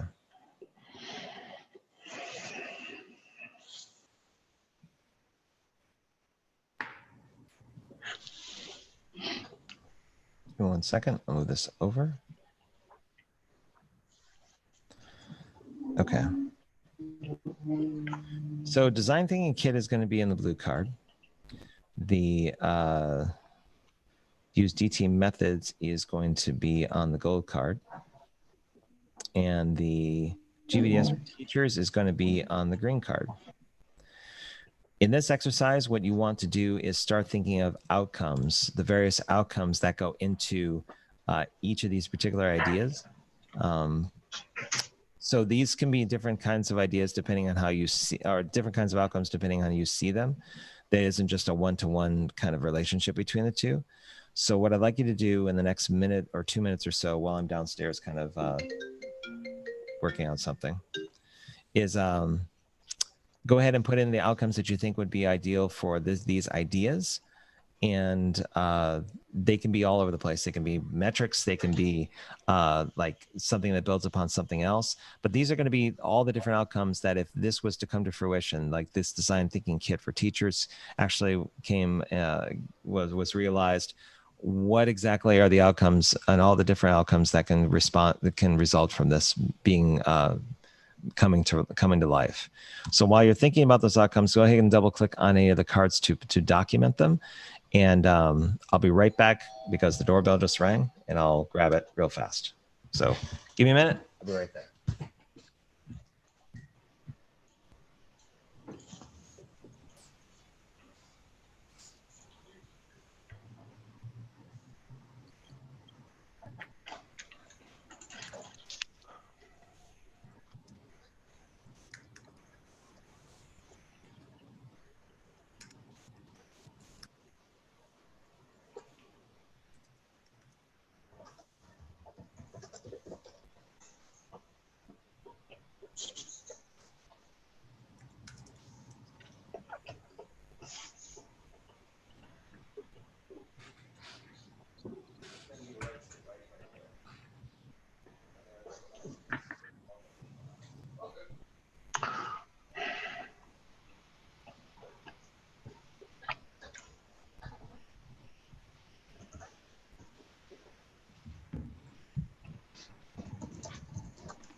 And I'm going to time box this particular activity for 2 minutes. And just for reference, we'll run about, I'd say 10 minutes over at the most. So we'll go into overtime for about 10 minutes with the last exercise. If you can't hang out and you need to leave, totally understand that.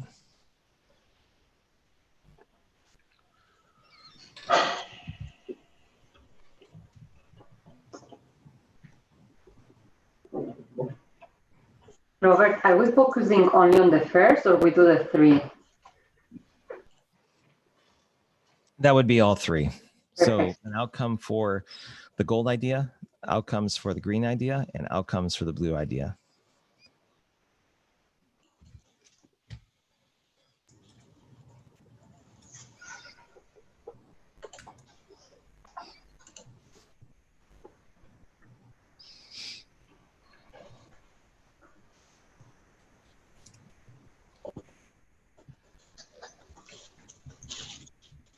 The outcomes can also speak to experience. So they don't necessarily need to be achieve based. They can be experience based, based on the audience that that the idea is meant to kind of work with.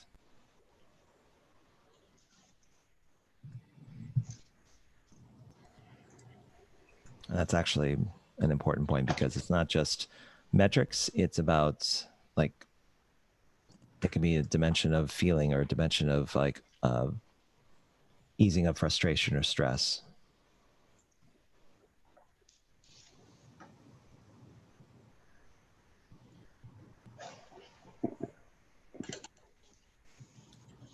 I'll give 1 more minute.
Okay, if you're working on a digital card, go ahead and wrap up that up, and we're going to get to votes in just a second.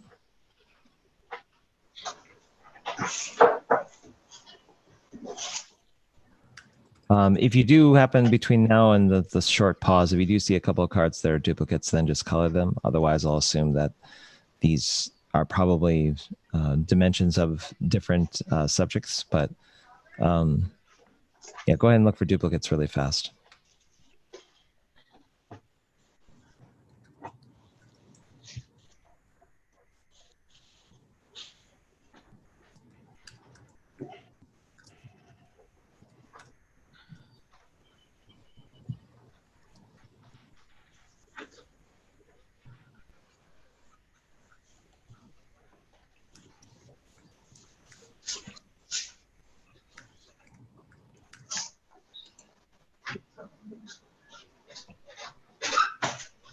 Again, go ahead and wrap up your cards. Look over them, scan them for any particular cards that are similar. We are at the top of the 9 o'clock hour, so you do have to make an exit. Go ahead and put your commentary in chat and exit out. Otherwise, you can hang out for just a little bit. It won't take that long, hopefully.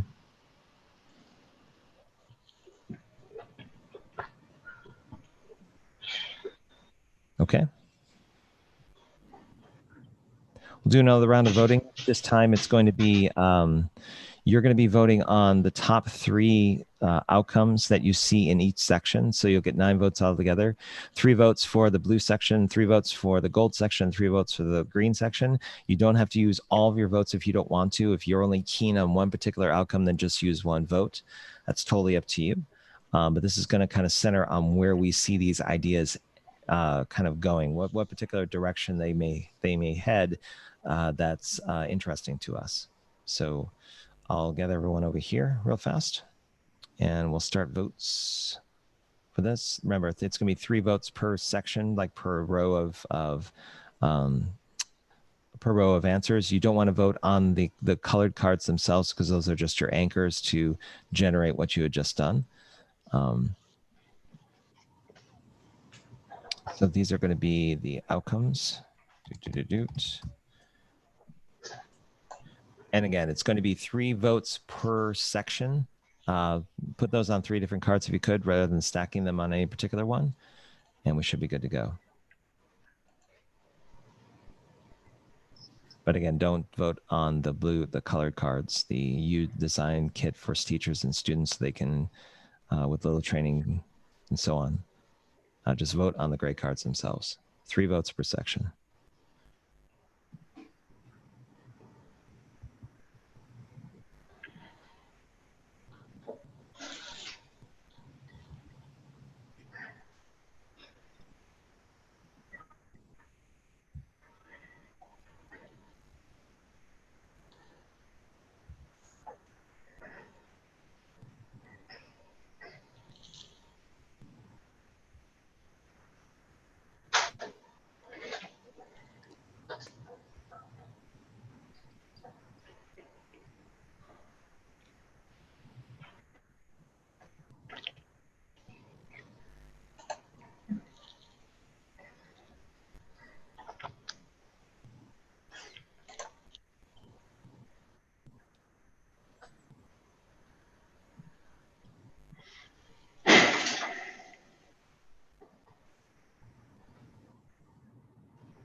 So just on the idea and the outcome, right? you don't want to vote the idea, just the outcome. So just all the gray cards that are there, just to put 3 votes on any of the outcomes, but not the idea itself. Just the outcome. Okay. Yeah. Oops. It's okay. Just And I shift have- click. You can take them off. Yeah.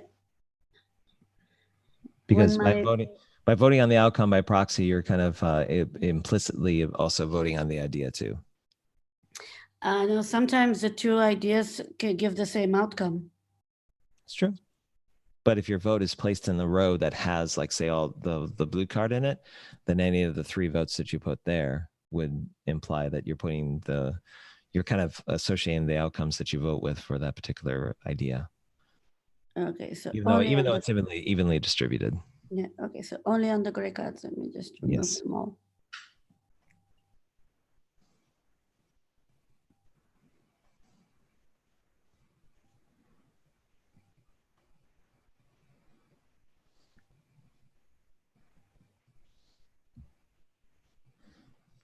Peter and Manisha, I'm assuming that you're stuck on 2 votes, but that may be because you're kind of holding back on those 2 votes, or are you still trying to decide where those go? I'm good. Okay. Yeah, I'm good too. Okay. G is voting now. I'm assuming Paulina also has a vote that she's kind of holding back on. The B is kind of doing the same. It's okay. Okay.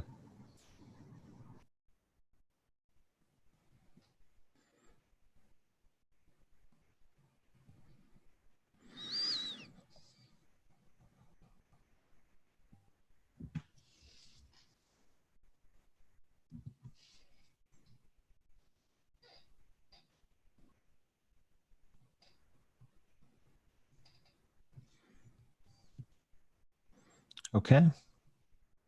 Give 10 more seconds. I'll end the session.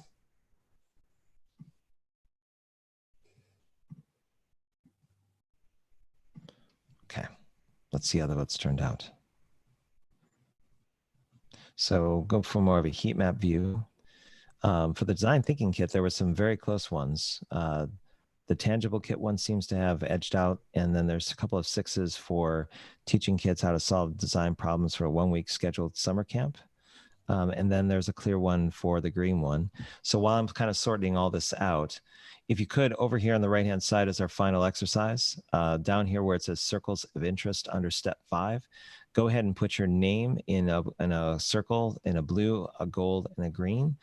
You can take any vertical row that you want as I'm transferring some of these over, and I'll do the setup before we do the exercise.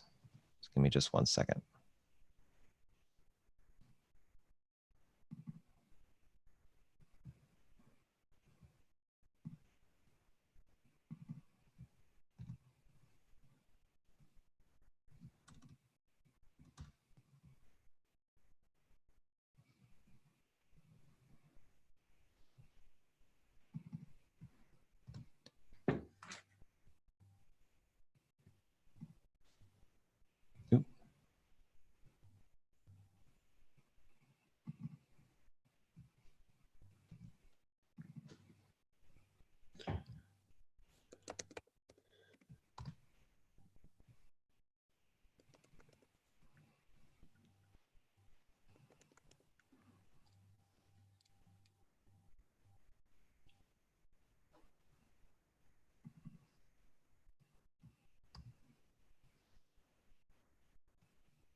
Okay, has everyone put their names in a particular set of cards yet? Or a particular set of gold cards? Too much lag.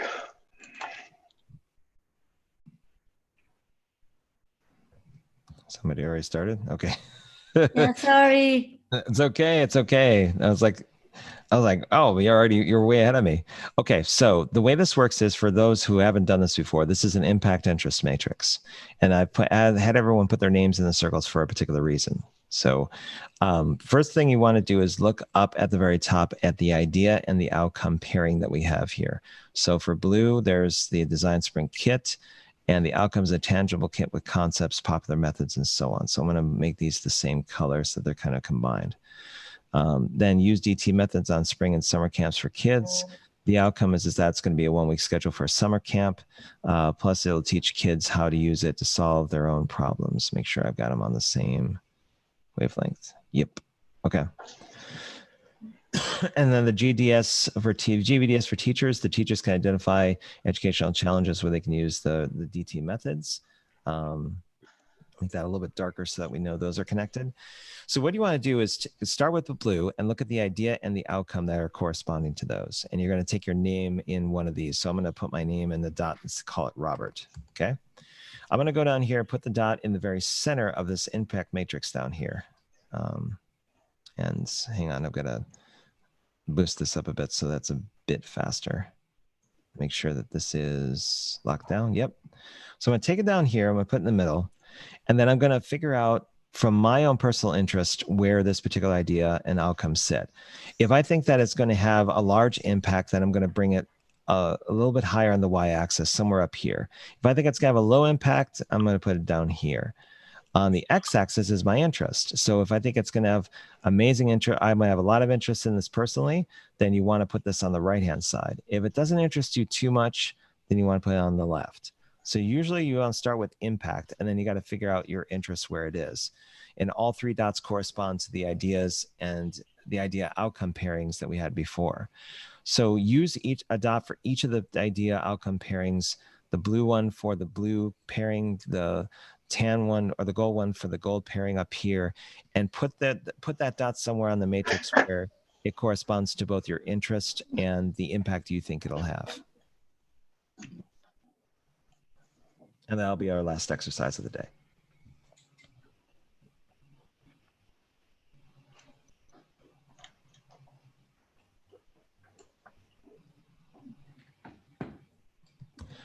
Does anyone have any questions on how to do this exercise? No. Or are you good to go? Just like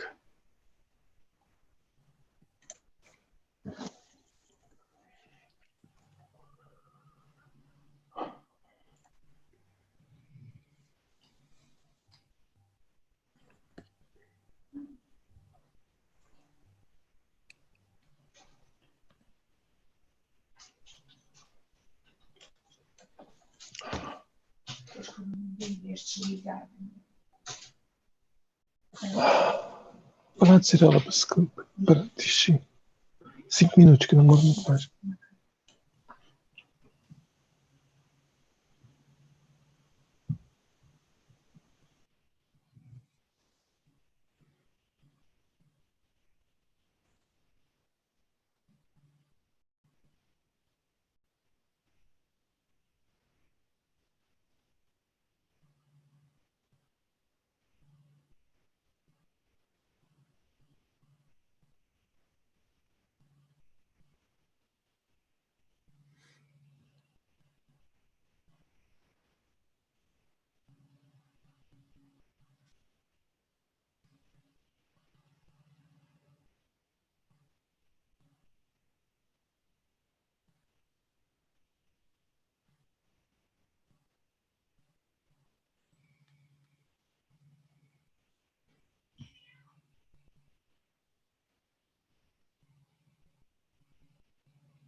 I'll take my name off that blue one if Christina's going to be using that one. I spelled that. Yep. Nope. Did I? Yep, I did.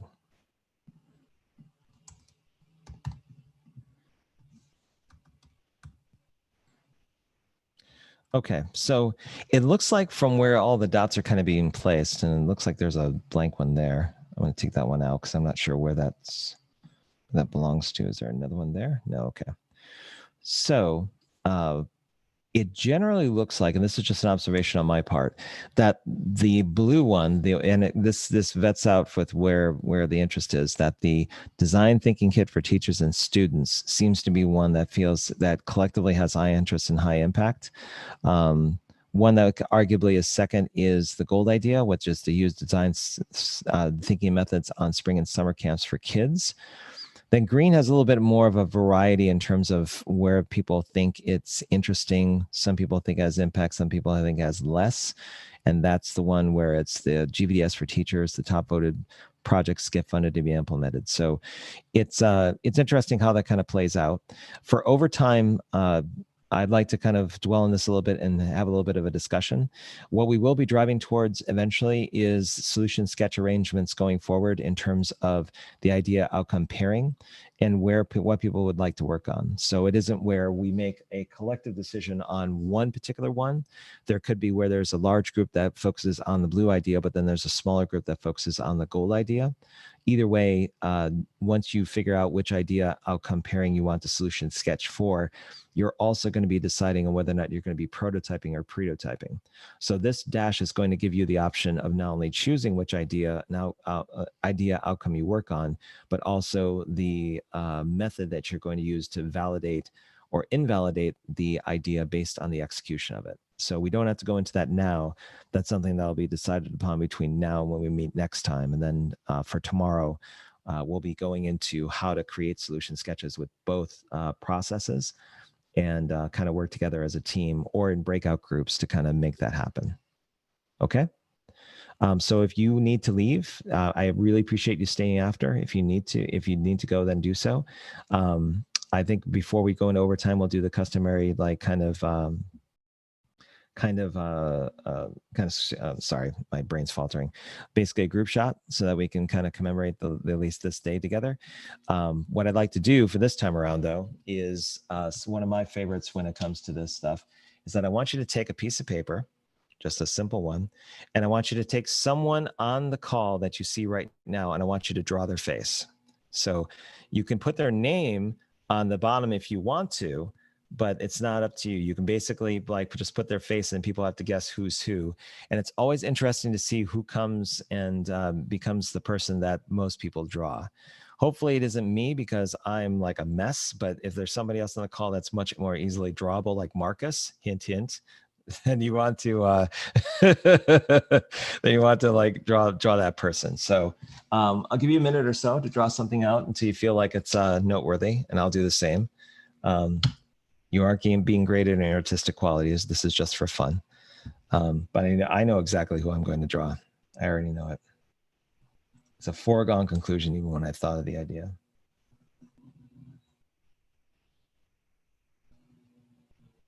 And don't share your card yet. Well, I'll do the count of 3 so that everyone can see each other's drawing. And then we can try to guess who we drew.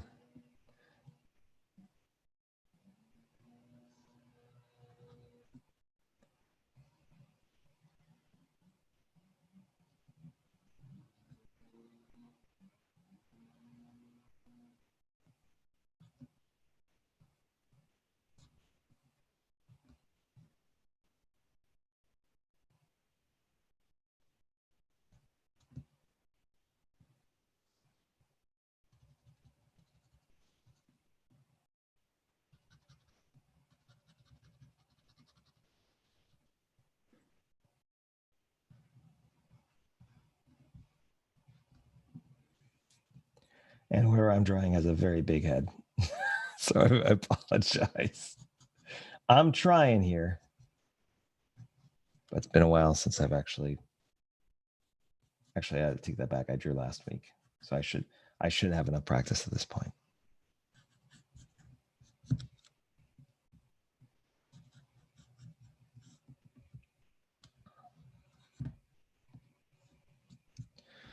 Okay. Give a thumbs up if you're ready to show your picture. No, Sari's still working. So is Christine. Okay. Nikhil is basically getting the details down. So is Laura. Close. No, don't show it yet. Don't show it yet. I get a thumbs up. Are you ready? All right. Getting close. All right, I'm gonna get 5. I'll count down to 5, 4, 3, 2, and 1. Show your drawing, and we'll take a picture and we can see who's who. Ready? 1, 2, 3. All right. So I drew Gregory. If you want to know, if anyone else wants to come off mic and say who they drew, like who do you think this is? You could do like this. I'm trying to think. Gregory, who did you draw? Who's yours? Nikhil. Nikhil. Well, you pointed down. You actually pointed in my view to Americo. Americo does not have facial hair. Who else? Christine, what's yours? Who's yours? Mine is Christina with her earrings and her hair parted on the side.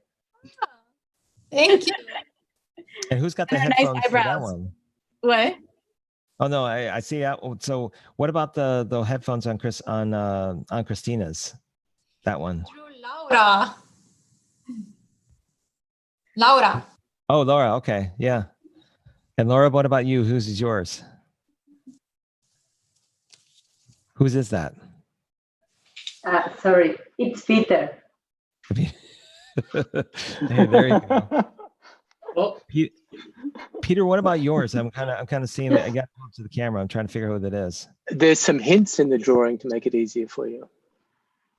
I can't see. You got to pull it up to the camera a little bit more so I can see it. Make closer to the camera. Yeah. Nikhil. It's got to be Gregory. No. Nikhil. You're right. Nikhil. The palm. Yeah. In the background, so yeah. With the palms, yeah. Nikhil, what about you? What's your drawing? I drew Gregory. I couldn't complete the French beard. Like I was trying to give it smiling face. That's when time got over. There you go. There's the connection. There you go. I was looking for that one. Okay, so we have one connection there. What, Marcus? Did What they about win you? a prize? I don't know. We could figure it out. Yeah. It's like a dating game. Marcus, what was Prize. Peter, Marcos. I tried to catch Peter. Yes. But I think the best part were the headphones. Peter. And Paulina, what about you? Marcus. Marcus. No, Nikhil. Nikhil. What? Yeah. Where's the palm tree? Yeah. Sari, what about you? Peter. Peter, yeah. Very good.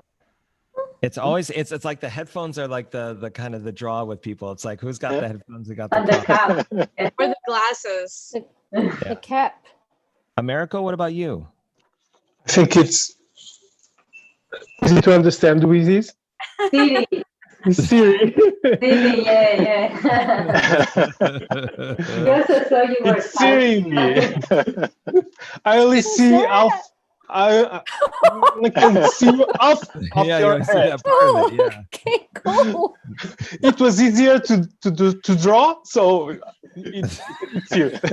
You had less to draw, therefore you chose that one. I get it. I see. Oops. Manisha, what about you? What did you put down? I drew Siri as well. It's the hair, basically. Oh. Wow. Yeah. There you go. Cool. All right, everyone. We're in overtime, so if you do have to go, then please do. Otherwise, I'm going to go back to the share real fast, and we can talk about the results that we did from the effort impact matrix. So if you'd like to say your goodbyes now, you can. Otherwise, you can hang out. Either way. Paulina, you're out of here? Okay. Peter, you're gone too? It takes 5 minutes more, but I'll see right now. Okay, sounds good. Thanks, Robert. It's late in Singapore, so good night, everyone. See you tomorrow. Okay. Bye. Bye. Bye. See you. Okay. Did somebody's kids say bye? Or it was My daughter. Okay. No, that works.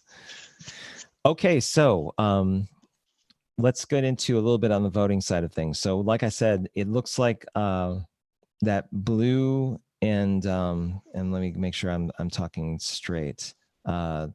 I'm going to bring the idea outcomes down a bit so that we're kind of looking at them in the perspective of the effort or the impact interest matrix. So, what it looks like to me, at least on here, is that the original voting of these ideas kind of panned out in that blue seems to be the dominant one that people are interested in. Orange is kind of a close second, and then green is kind of like has different interpretations of both impact and interest. So if anybody wants to comment on why they chose what they did, that'll give some perspective on what people are thinking around their choice. So for blue, I noticed that Laura was the one person that kind of stayed in the area of not so much interest, but that she perceived it was an impact, all the way to, who's this person down here? We have Americo, and there's one down here, Christine. So anyone, if you could, go ahead and talk about why you voted the way you did and to give perspective on that. And if you're shy, I'll just call out names and kind of go from there. I voted in that exact order. I think this is something that is very, despite we're exploring this in a virtual setting, this is something very hands-on. It's something very face-to-face and tangible. And in my perspective, the tangible kit will be really the most impactful and most relevant outcome. The second one, the 1 week summer camp, I think we will do it. I think it will be eventually difficult to make this happen in coordination with teachers and students. But I think it's a great idea. A one week design sprint. In the last outcome, I find it relevant. I just think that teachers first need to understand it, as well as students, their students. They need to have some background to explore it by themselves, like identifying challenge and coordinate that with other people, other stakeholders. Okay. Peter, what about you? What's your perspective on the votes then, how they turned out? Yeah, sure. I was, the first two ideas were attractive, and I put, did I? No, the first idea was attractive, and I put that in the attractive quadrant. Yeah, the goal one you really didn't care much for. Yeah, I mean, the other one, okay. Yeah, it just seemed to be a long way off, really. And maybe I was thinking about the pretotype and the short time frames, but yeah, the idea is not bad, but yeah. And the green one, the GVDS, I had a bit of pushback from that because I felt, it's a little bit, like, Uber for teachers, or, Amazon for teachers, GVDS for teachers. It just seemed a little bit, yeah, I don't know what it means. Maybe it means something, but it seemed to have developed a bit of momentum just because it was catchy. Okay. Sounds good. What about you, Marcus? What's your perspective on this? First of all, don't take the position of my blue and the yellow or golden one, not into too much details. My morale is really horribly lagging today, so I was not able to position them better, but the quadrant is correct. I like both ideas, are a kind of first entry step, because, I mean, we're talking really about a bold idea here in total, and I think these are two steps that make sense for starting with teachers, with pupils. I like both ideas also because if we go that direction, we would have to spend a lot of time and energy in it. So it makes perfect sense for me to start with a prototyping in the next phase before we spend any time on thinking, okay, about what to put in the tool, or really building the toolkit, building a platform. That will all cost time, money. From my point of view, two ideal cases also for prototyping. regarding the GVDS, I agree with Peter. Also because I think the GVDS is great, but the design thinking background is perhaps not really the focus of it. Teachers will learn a lot from it, but I think they will only get a certain part of the picture. And from my point of view, it makes more sense showing them a broader picture. That's why what I also like about the first idea, the blue one. Okay, cool. Thank you for that. Oh, listen, I'm just in a call right now. Can I phone you back? Will I reach you if I phone you back in half an hour? Yeah. Really? Yeah. Okay. Let's talk. So Laura, if you're available to speak to us, like, can you give some insight as to how you voted as well? So my top one is the summer camp for kids. And I think that's great. Not only, it's not us running the summer camps, but us coming with a concept on 5 days for kids to learn design thinking. It's doable. It's very easy to implement this schedule because we already know a design thinking curriculum for 5. So you can take it from an adult course and just put it for kids. And also for the pretotype, it would be very interesting to already fake it as if for this summer, it would be even already available so that directly it would be very playful to just see and maybe see any parents out there who want to send their kids after COVID. So I thought it would be fun to play with the pretotype. Then after GVDS, I thought the same. The GVDF concept is already established, Robert, so it would be more about choosing the right challenges and changing the type of audience that participates. So instead of, or mixing maybe practitioners with teachers.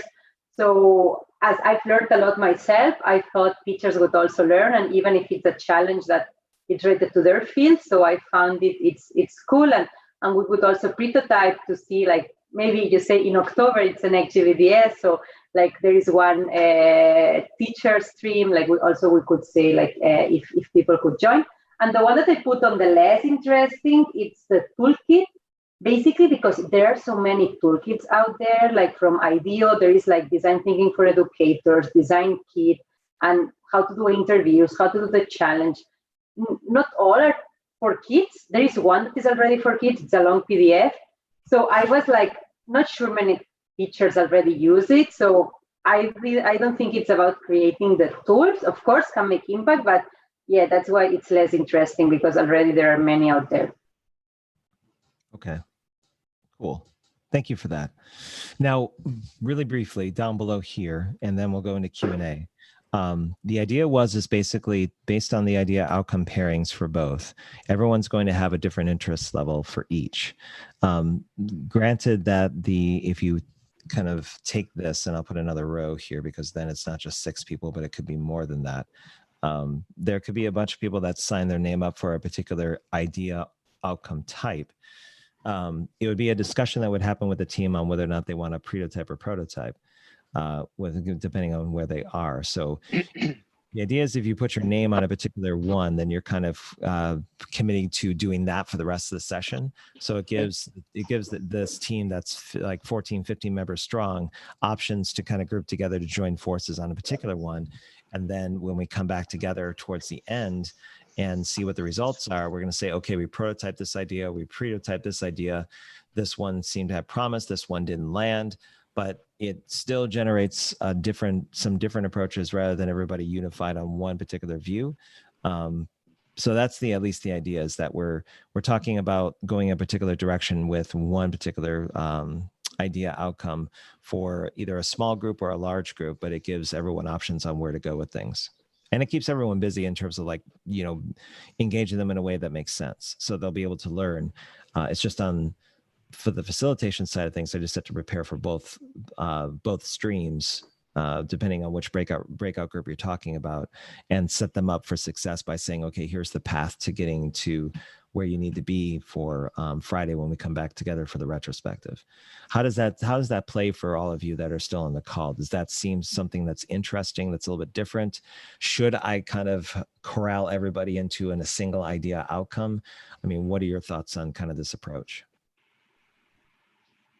I think as we are a big group, it makes sense to divide into three, also in terms that we are able to prototype more things and we're able to get feedback on more things, right? And then to compare one versus the other. So I think that's interesting, and we can, it's the concept of, it's like to do more, to see where is the interest. So for me, sounds good. On prototyping or prototyping, I thought, I didn't know, like I thought like the dash, it was including always prototype. So I already went for prototype. So that's what I would think, like everybody could do prototype, because I think everybody wanted to learn that. Yeah. So, but let's see what the group said. Like if you see many people put proto, then it can be both. But I have a good feeling that everybody will want to do with the prototype. And then maybe it's easy for you to do the hypothesis, but every body of us goes through the exercise on hypotheses and fake door, etc. Yeah, see, the reason why I'm leaving it open is because it may be that yep, I'll make some. Just give me a couple minutes. The idea outcome may align better with a prototype where people just want to get impressions of it rather than test the market. I ran into that roadblock in week 1 where some people got stuck because they realized that where they were headed wasn't exactly testing the market, but more to get an impression of like certain individuals on where it could go. So I'm offering both. And then the idea is that if people do decide to prototype, like you've already indicated with the gold one, then I just basically make sure that I set up a runway for this particular group to kind of do prototyping for the next couple of days. Whereas opposed to prototype, where I've already got templates that I can kind of piecemeal together and kind of bring something together for that group to set up and do user interviews and so on. So that was the original thinking, is that I'm just keeping it open for people that, depending on the idea outcome pairing, they can get opinions or they can get data and whatever they're comfortable with. Okay, that's good. I need to leave. It was great to see you tomorrow. And do we have any homework, Robert, for tomorrow? I will send out an email this afternoon kind of explaining what next steps are and what you could do between now and the start of tomorrow's session to kind of get prepared for things. So yeah, just look for that correspondence from me. That'll come in the mail. Perfect. Have a nice day. Bye-bye. All right. Bye, Laura. Bye, Laura. Mariko, Marcus, Peter, any thoughts from you? I'm perfectly fine with this. And I think it also makes sense because we have at least 2 ideas that have equally high interest and impact. So why not make use of this bigger group and try to get solutions on or data on both? And in addition, I think we can all learn more when we go different paths and then later exchange all our insights instead of all going the same direction. So I really like this idea. Okay, cool. Me too. I think we could move forward with these 3 ideas on a prototyping mood and divide the team between these 3 solutions. I think that will be great. And the team will dictate how design oriented the presentation is, because you can't divide designers between 3 teams unless you have that resource. So it's just going to be a way of going about it. But again, that'll be up to the team to decide if they want to implement it a certain way. Right. I'm on board with all that. Just a potential issue might be your attention will be divided over the 2 or 3 teams and won't be so much hands-on, hands-on control. I'm good with it because I'm comfortable in that kind of messy middle. I have no problems or issues with it. I think it's just making sure that I provide the right environment for any of these particular teams to thrive in and get to a point where they feel like they've achieved or landed at something where they've learned about what they've set out to do. So if I can do that, then I think we're in a good place.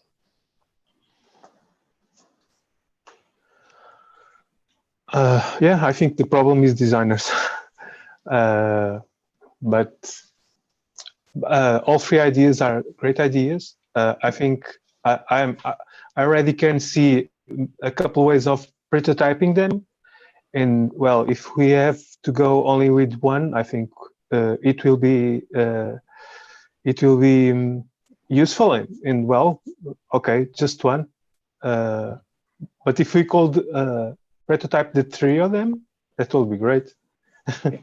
Yeah. I drop out now and see you tomorrow. Yeah. Okay. Bye, Peter. I think, Robert, I drop out. I think you have now something more serious to do. Well, I have the little one here who's looking to get some breakfast, so I got to tend to that. Yeah, that makes sense. You want to say hi? That's Marcus. Hi, Marcus. Hi. Hi. Hang on. No, we don't want to share, but we were just sharing before. No, I wanted to show them something. You want to show them your Pokemon one?